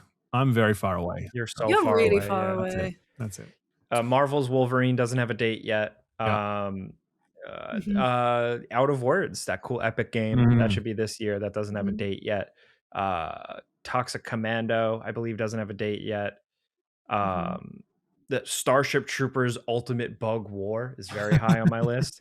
Marvel 1943 Rise of Hydra is still apparently a game that exists. It was supposed to come out last year, and it's been it got moved, and then it's radio silence, so I'm curious about that. Ontos, the next game from Frictional Games. The people behind Soma most recently. That looks cool as hell. There's still a lot of floating stuff. Acts of Blood, Over the Hill, smaller games I'm interested in. Yeah, there's one that came across my desk the other day. That's a new phrase. You're I'm doing trying like the Wolf of Wall Street, like John. This new stock that came across my desk. It just came across my desk. Well, you guys have seen a picture of my desk that I actually have. I paid $50 on Facebook Marketplace for a giant banker's desk. So if anyone can say across my desk, come across my desk, this is you. Yeah. It's 1348 ex voto. Never heard of this. Which is like I got an email about it. It's like you play as across medieval Italy as a young knight errant who sets off on a brutal quest to find and save her closest one, who is played by Jennifer English. What the fuck? This looks cool. Albie Baldwin is the main character, and then you find and save her closest one, Bianca. This is their first game, it looks like, but it's from the publisher that did Forgotten City, so that's cool. I'm going to assume that's an Unreal game. Assume that all of them are It just Unreal. looks. I was going to say, I assume it's all Unreal. Wait, did you guys hear this but, rumor like, that we're getting like a Witcher 3 expansion like in May or some shit? Oh yeah, that sounds so good. I love that. Why not? Me too. I mean, yeah. I'll take any opportunity. I haven't done a playthrough in so long, and I would absolutely just do another playthrough if it was true. Like, just not even about it. Like, no question. No, mine was 2020. Yeah, 2020. I did all of it with all the DLC. Summer of 2020. Fantastic. My first thought when I heard this rumor was poor Joseph Anderson. This guy was like, he was probably just about to click upload on like the next bit. You know, he's like, I'm gonna be done with this shit. It's all finished, baby. This chapter of my life is over. And then City Project Red's like, no. I don't think so. No, I mean, like, I'm just like looking through my wish list for stuff that's cool. I mean, like, there's a bunch of stuff that I've wish listed from Detective Fest, from various, Day of the Devs. There's stuff like Zero Parades, which is the new Zaun game. Oh yeah, that could be cool. Instead, the what's the game? Oh, Elflock is this year. Elflock? Where you are, it's like a third person. You kind of you're playing as essentially as like a princess, but you sort of have to learn etiquette and basically navigate how to get through the court. You know, that's cool. All that kind of shit. All and right. So, very decision based. Again, medieval. I feel like I'm in. You found me in a very. It's like medieval lady simulator. Yes. Cool. But no, it looks very cool. So the game being made by that new studio, Liquid Swords, one of the guys who worked on the Mad Max game, the Avalanche game. It's the one where you're like a guy and you punch people and you drive a car. That's right up my alley. I forgot what it's called though. It's got like a weird name. Samson. Yeah, that's it. Oh, Samson at Tindleston story. Yeah. I think they should just call it Samson. But yeah, a consequence-heavy noir action game. Focuses on the eponymous Samson McRae. Yeah, it's dude. Like beard guy. Yeah. It's like first draft Sam Fisher from Splinter Cell Conviction. Yeah. That's a very specific reference, but very much excited for April 2026, where I Am Jesus Christ finally releases. Have you seen this one? Yeah. It's like an Unreal Engine game where you play Jesus Christ walking around doing miracles. Yeah, why not? Yeah, walking on water. Control Resident. That's 2026 at some point. I've heard of that. Yeah. So this is already, I think, shaping up to be a pretty decent year, and we don't even know like some of the big hitters. Like they won't announce them until Summer Games or whatever. And like your holiday lineup, we don't know your holiday lineup. We know there's going to be like a Call of Duty game, and that's about it. So I don't know, man. Do you think we're gonna get that Assassin's Creed 4 remake? Because it feels like it's soon. It's very imminent. It feels super imminent. Yeah. I feel like it's going to be such whiplash for my audience, I think, because I spent like so many videos being like, new shitting on Ubisoft. Assassin's Creed sucks. Yeah, I do that too. I'm going to be like, Assassin's Creed is the best fucking shit in the whole world, man. Oh my God, it's so good. Like, you'll be like, what happened? It was such a good game, man. I'm ready. I'll just go back. I don't care. I watched like a cutscene of it because I was like comparing the writing and like whatever else when I was reviewing Shadows, and I watched a cutscene of Black Flag, and I'm like, God damn, this is good. This is well written. This is well acted. This is fucking good stuff, man. I was like, Ubisoft used to be able to write stories and write characters. How about that? God, I'm so excited for that. That's like top 5 for me this year, if it's real, which everyone assumes that it is. But is Duskbloods this year? I don't know if they've announced a window, have they? I don't know. According to my primary source, which is Wikipedia, right. I'm sorry. It's scheduled to release in 2026. Fair enough. What was the other one? Not Duskbloods. Blood of Dawnwalker. Yeah, really excited about that. Did you see was it oh shit. Sorry, keep going. Oh, and Grave Seasons I'm excited for, which is I hate that. I don't like cozy games as a term. It's a farming simulator type thing, but you're like solving mysteries and shit. Sounds like a cozy game with mystery stuff.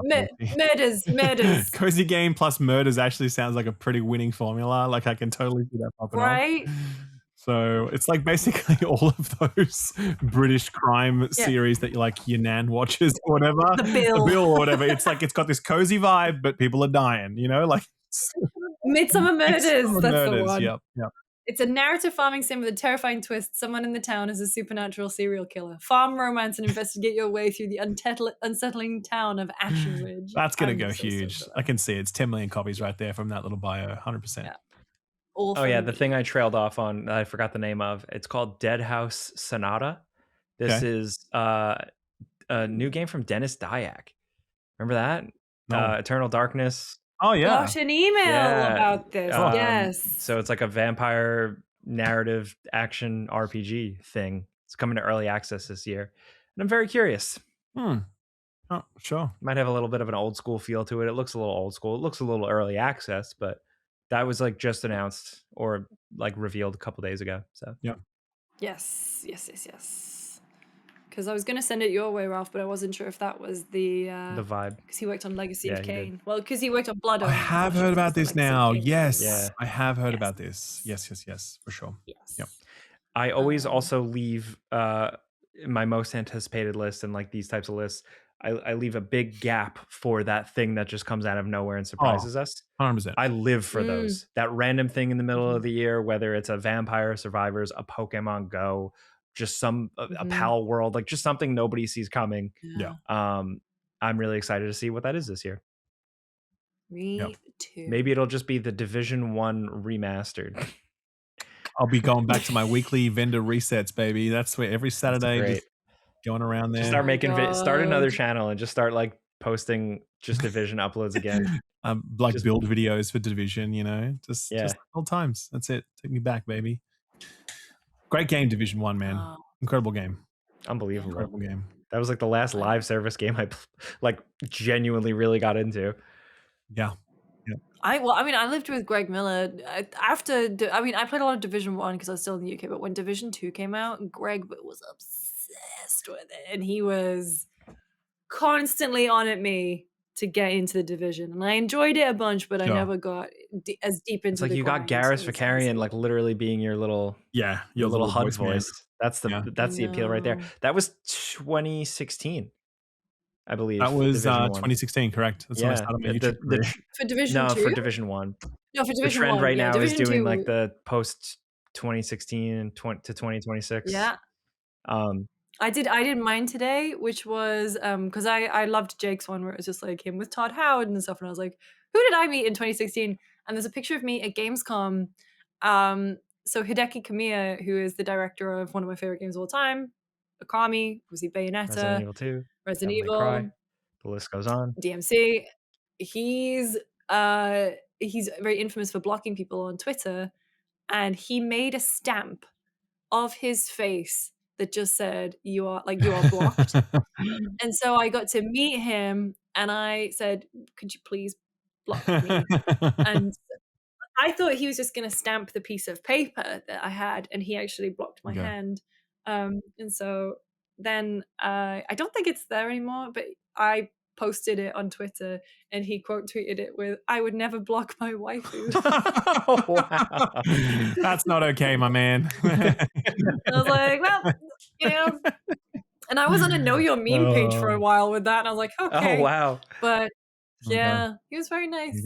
And then, RIP Scalebound. RIP Scalebound. Don't get me started. I still really wanted to play that. Yep. Anyway, there's a lot for this year. There's a Star Wars racing game.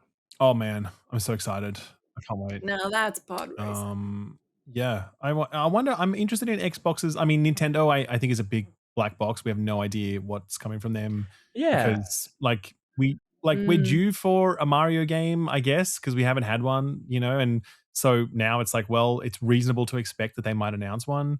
Obviously Zelda. I don't know that we're going to be due for a Zelda game anytime soon. Tears of the Kingdom feels pretty recent, so that's probably a whiles off.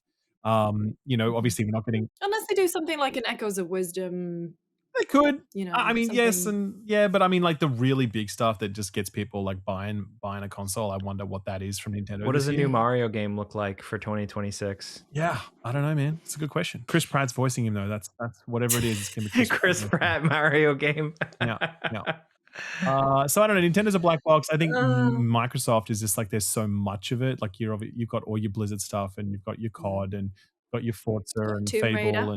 and Tomb Raider. Oh yeah, that's right. A Tomb Raider coming out this year. Well, because they announced 2 of them, and then one of them's That's this year, right. and one of them's next Yep. year. Yep. Yeah. Fate So- of Atlantis Well, that's or whatever, Amazon. just Quest That's for Amazon. Atlantis. Yeah. So I don't know. There's definitely look. There's a huge amount to look forward to. It's going to be a very busy year, as they all are, and yeah, I think video games are doing okay. Even though, interesting figure capping out at the end of last year is that like the top 5 most played games for last year on consoles were the same games as the previous year, which was like COD, Minecraft, GTA, Roblox, and Fortnite, right? So the same 5 games for the last 2 years. And also console sales in like November of last year reached like a 20-year low or some shit. Like they were really diabolically bad. So that's not a great sign. But I don't know. I just feel like there weren't really that many big system sellers out at the end of last year. Like, Metroid Prime 4 unfortunately is not a reason to buy a Switch 2. It's just not. And Xboxes, no one buys them now. And PS5s is like, well, what did you have at the end of the year? Ghost of Yotei, sort of, but that had come out a little bit earlier. Yeah. Nothing much else, So yeah, we'll see how that all shifts. Yeah, especially because there's also so many games that are waiting in the wings that we haven't heard a lot about. That might be like that new Gears of War, the Max Payne remakes, Clockwork Revolution. Again, like a Call of Duty needs to be announced. Like there's a lot of stuff still yet to be revealed for 2026, the last year of video games. What? Kind of what it feels like. We all have a job. That's it. Grand Theft Auto 6 comes out, and then it's like, what happens after that? I have no idea. Well, the countdown clock resets, and we start looking ahead to GTA 7. I mean, you joke, but there's going to be YouTube channels that immediately start with that shit. 100%. I know. Someone's going to get in on that SEO early. Yep. It could be us. I reckon this episode could be called GTA 7? Question mark. That sounds like a Game Ranks video. That's one of my video. That's my Friday show. Thank you. That's my Friday show. You're welcome. I reckon we should do a commercial break. Let's come back and do some show and tell and get out of here. What do you reckon? Yeah. We'll be right back with more talking.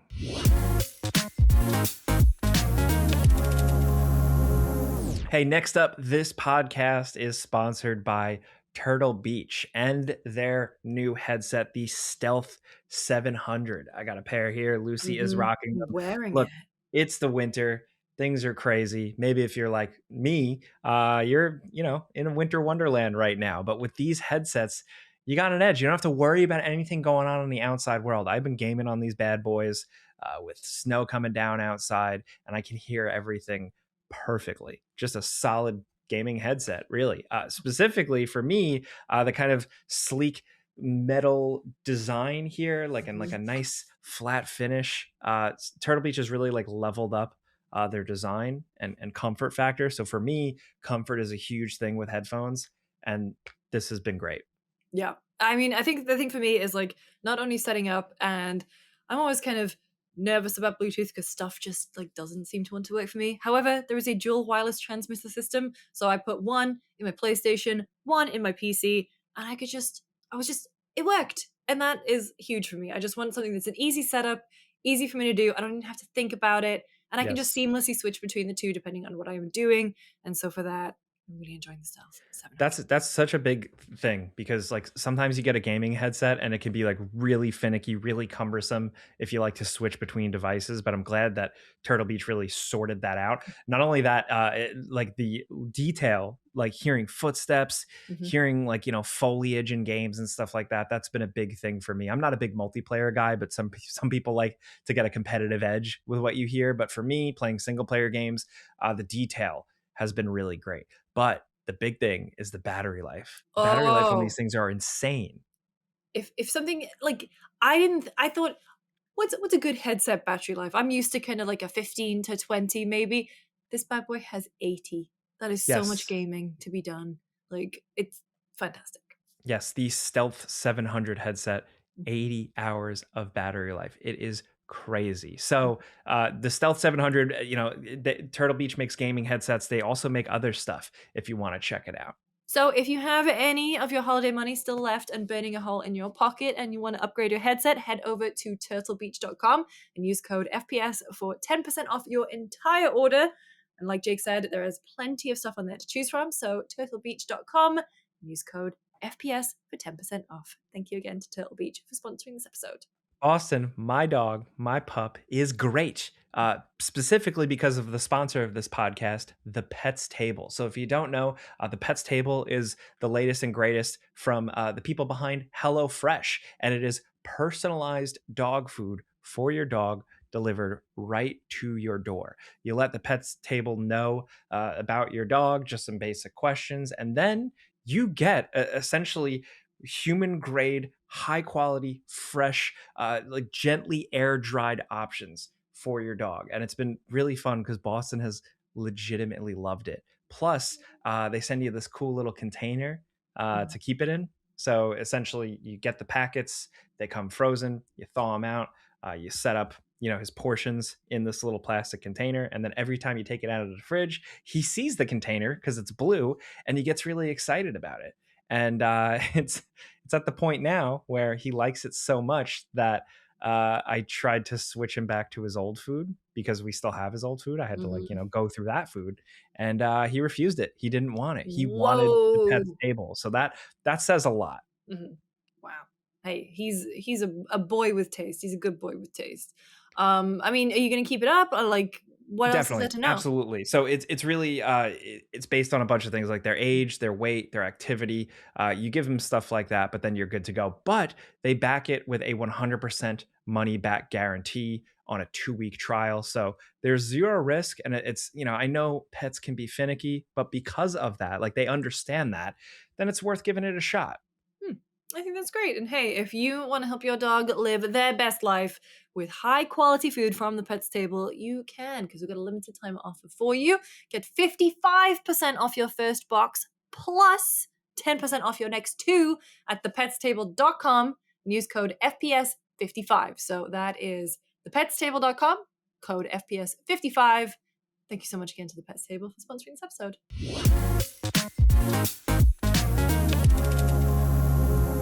All right, let's do a little bit of show and tell. Something we've been doing that's not been a video game. I already mentioned The Devils earlier, so I'll go to you guys. I do have a couple more books. What I've been reading. I've got a book. I can do an update on my Mistborn journey.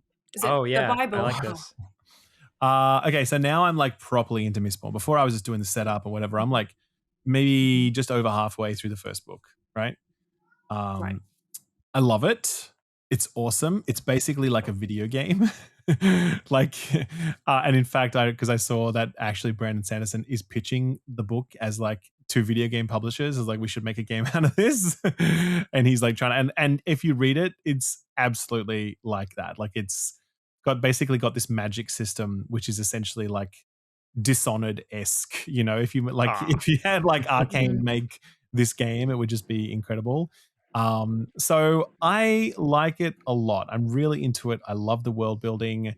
I think, the dialogue side of it is not great. So that part of the characters all seem a bit sort of like comical in a way that they probably shouldn't be. But the world is very cool and the premise is cool and the magic system rules. Like it's just so fun to like read the fights that are happening and the way they use this magic in this way. And it's very cool. So I hardly recommend it. I'm still like chugging through it, as I said, over halfway now. But apparently I didn't know this. I thought it was a trilogy, but it turns out there's like 20 books in this saga or whatever. It's called like I can't even remember what it's called now. But it's big. It's very, very big. So people are serious about it. But I do hope it gets adapted to different things because it would be an absolutely kick-ass video game. Like it's just made to be adapted for sure.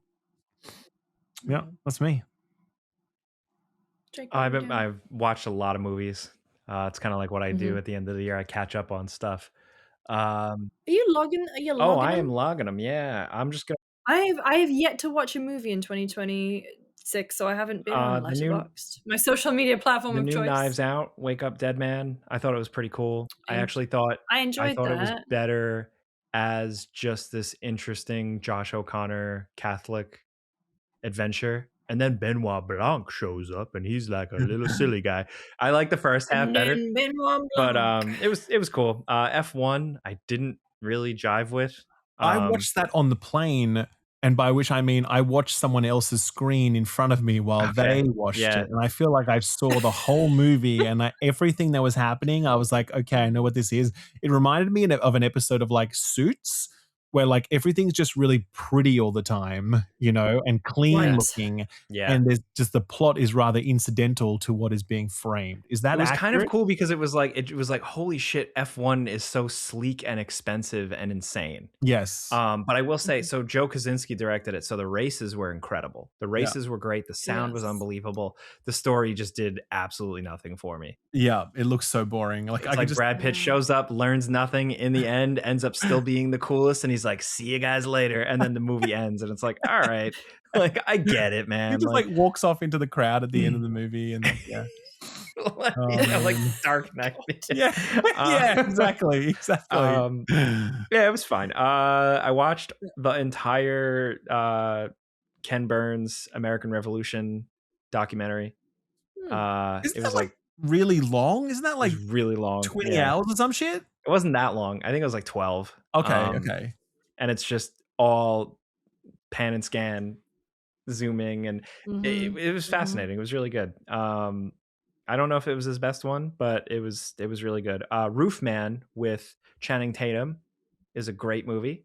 It's What's based that on a true about? I saw it story. It's based on a advertised. true story about a guy who uh, does crime by busting into, like, he climbs on top of like a McDonald's or like a mall and would break in through the roof. Oh, And yes. then at one point, so it takes place in the 90s, he busts into a Toys R Us.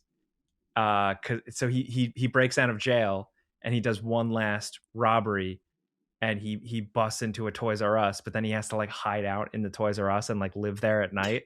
Um, it's one of my favorite like subgenres of movies that I've made up, where it's like insane guy gets away with crazy shit in America. Like, Like Catch Me If You Wolf of Wall Can? Street, Catch Me If You Can, Yeah. exactly. This Yeah. is like that. Okay. Um, Ocean's Ocean, 11. yeah, it was like that, but it was based on a true story apparently. Saw Tron Ares, bad Tron fan, didn't watch it in a movie theater. Uh, Mm. it was a movie for sure. Um, It was a Nine Inch Nails visual yeah, but a album. lot of the Nine Inch Nails, and like a lot, like there were a couple of tracks in that where I was like, this is just the Social Network. They just did the same thing. No disrespect to them. I Lucy's know, well, sorry, you could just Lucy. see Sorry. Lucy No, just I mean, switching I can modes then. It see was so funny. Not no, I can see not all of it. Some the of the the songs were vibes. However, incredible. as alive as you need me to be Yes.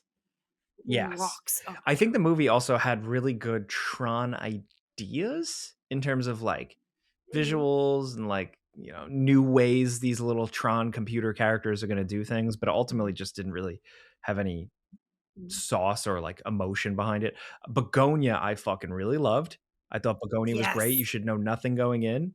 I thought it was cool. Don't even watch a Yeah, you're trailer. either gonna love it or be like, that was what the hell was that? Why did I watch that? I If you I like loved it. Yorgos Yeah. movies, it's one of them. And that's where One Battle After Another I thought was pretty good.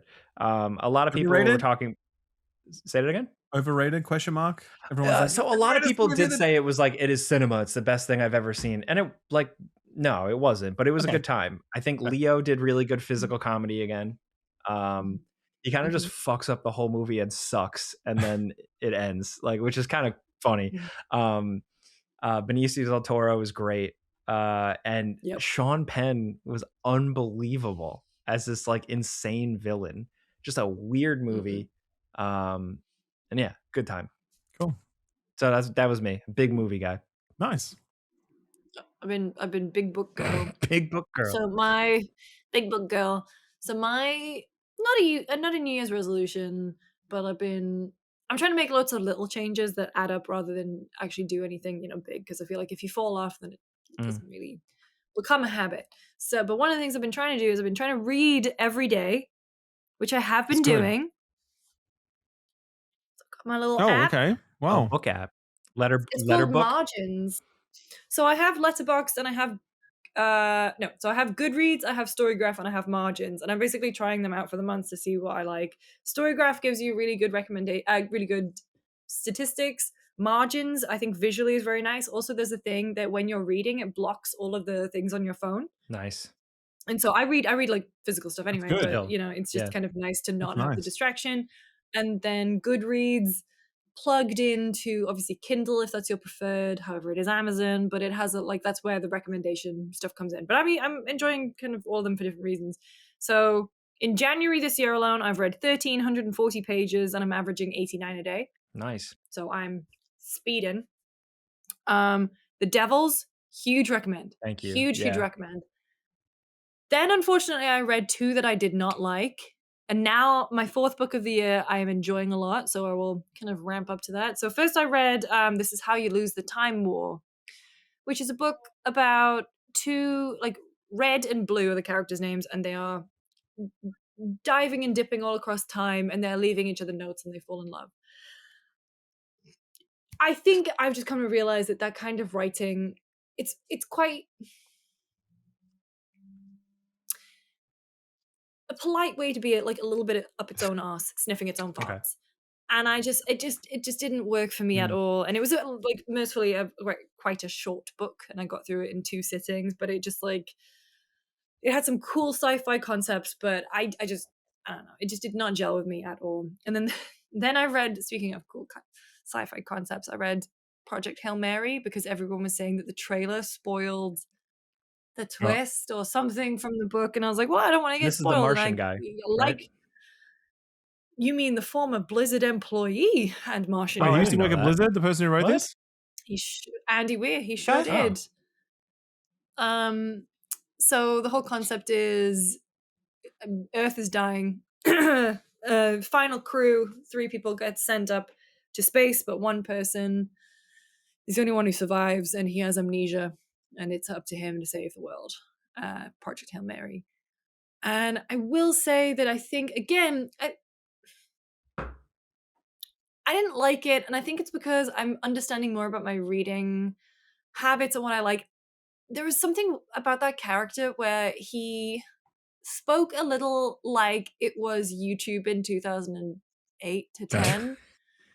At one point he was like, I'm going to do some hard sciencing, and he didn't swear, and it was very much, it felt like that time.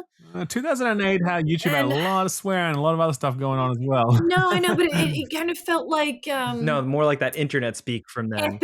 Epic source. Okay, and I'm not saying that the book was that, but it was like, it had tinges of it that just kind of made me feel like it.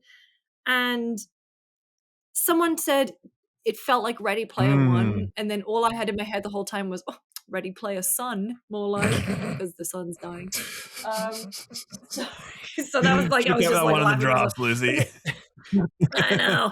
The thing that got me about it is that he clearly loves and understands science, and I really commend him for making a breezy read that is approachable, and instead of making science like this impenetrable, scary thing, he does a lot to make it cool and necessary, and I really commend him for that.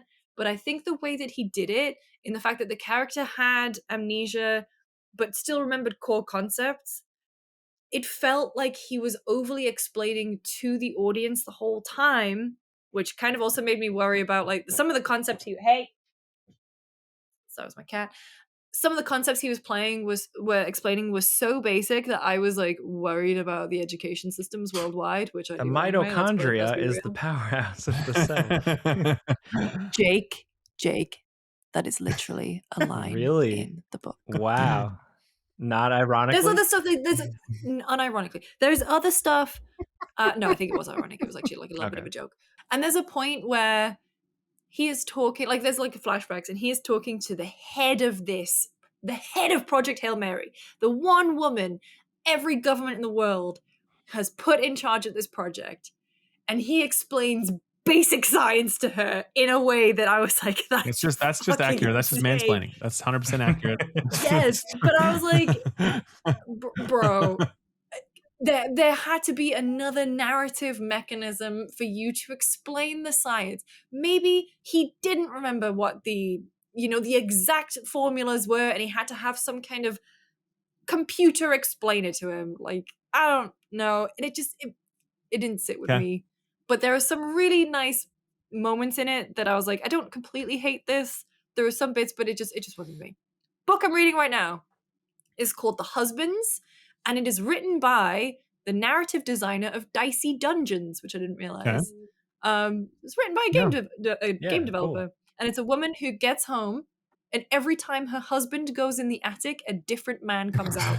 And it's always her husband. And so it's like this fun, cool sci-fi, first person, very funny, very like breezy read, quite relatable character, and the way that she talks about things. And so I'm really enjoying that. And then book. This weekend, it's like an R.L. Stein, like husband transforming attic. I don't know. Yes. Help my husband. And then this weekend I'm going to be reading The Second Painted Cup. What is that? Cool. So The Second Painted Cup I've got on order that's arriving this weekend at my bookstore. So yeah, I'm really enjoying reading. That's awesome. I'm so jealous. It's taken me like 6 months to read half a book, and you're like, my fourth book of 2026 on the 16th of January is this. I read so slow. So the thing is that I read very quickly.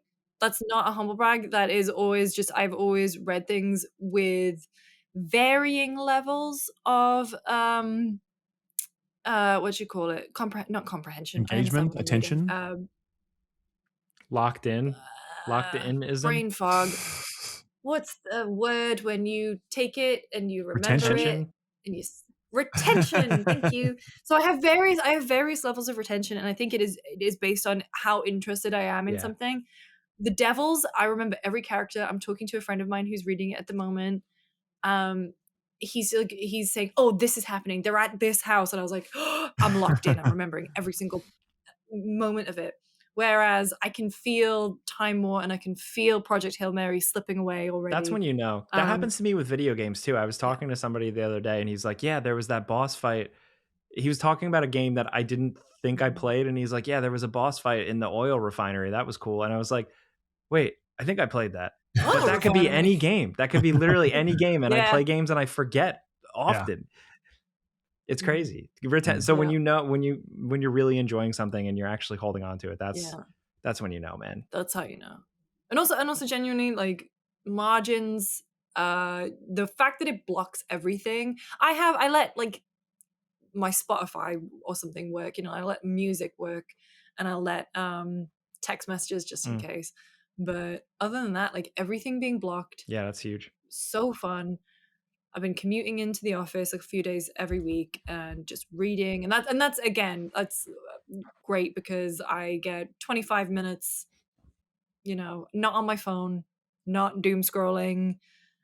And then I'm trying to, again, healthier habits, like being on my phone less. Oh, mine is reading before bed and not looking at my damn phone. So I read, and then reading makes me sleepy in bed, and then I just turn over and go to bed. That's great. It's actually made me sleep better, and I wake up better. Pro tips. Yeah, I'm also doing dry January. Stopped once because it was my friend's like bachelorette hen do, and we did karaoke, and I was like, look, sometimes I'm a really extroverted person, but even I have limits. I can't do karaoke. True. Yeah. That's very true. So that's fair. We had one dip, but just like, I don't know, going to bed earlier, reading more, drinking less.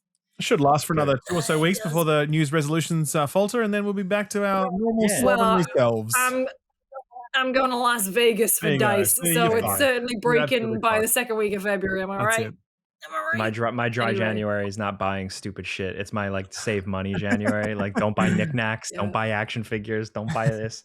I need a new SD card. I'm like, I don't really need an SD card. Let's just wait. Yeah. All right. I think again we're gonna have a short episode. We've done like 2 hours. I think that's good. What it is. All right. Well, thank you everyone for watching and listening. We're very happy to be back. It was good to get back in the mix with you guys. Like, Warming up. Yeah. Got a big year ahead. A lot to do. But first, let's Jake Wishbrook. Why don't you say it? I dare you to say it. No, I don't. Try it. No, Try it on. No, I don't like it. I already. No, it's no. Ladies and gentlemen, tie your shoes Jake. and go to bed.